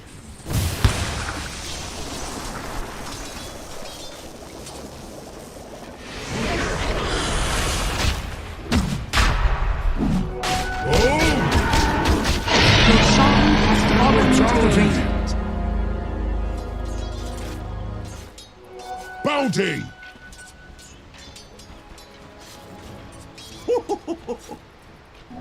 The rune of regeneration.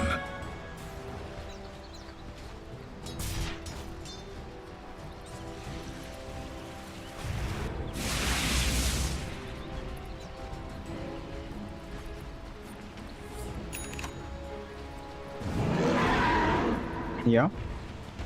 Yeah, very annoying to have to contend with. You've got the Basher up on your Ember here as well, flying in. So potential chance to bash on side of this is also kind of obnoxious. And here we go. Whoa.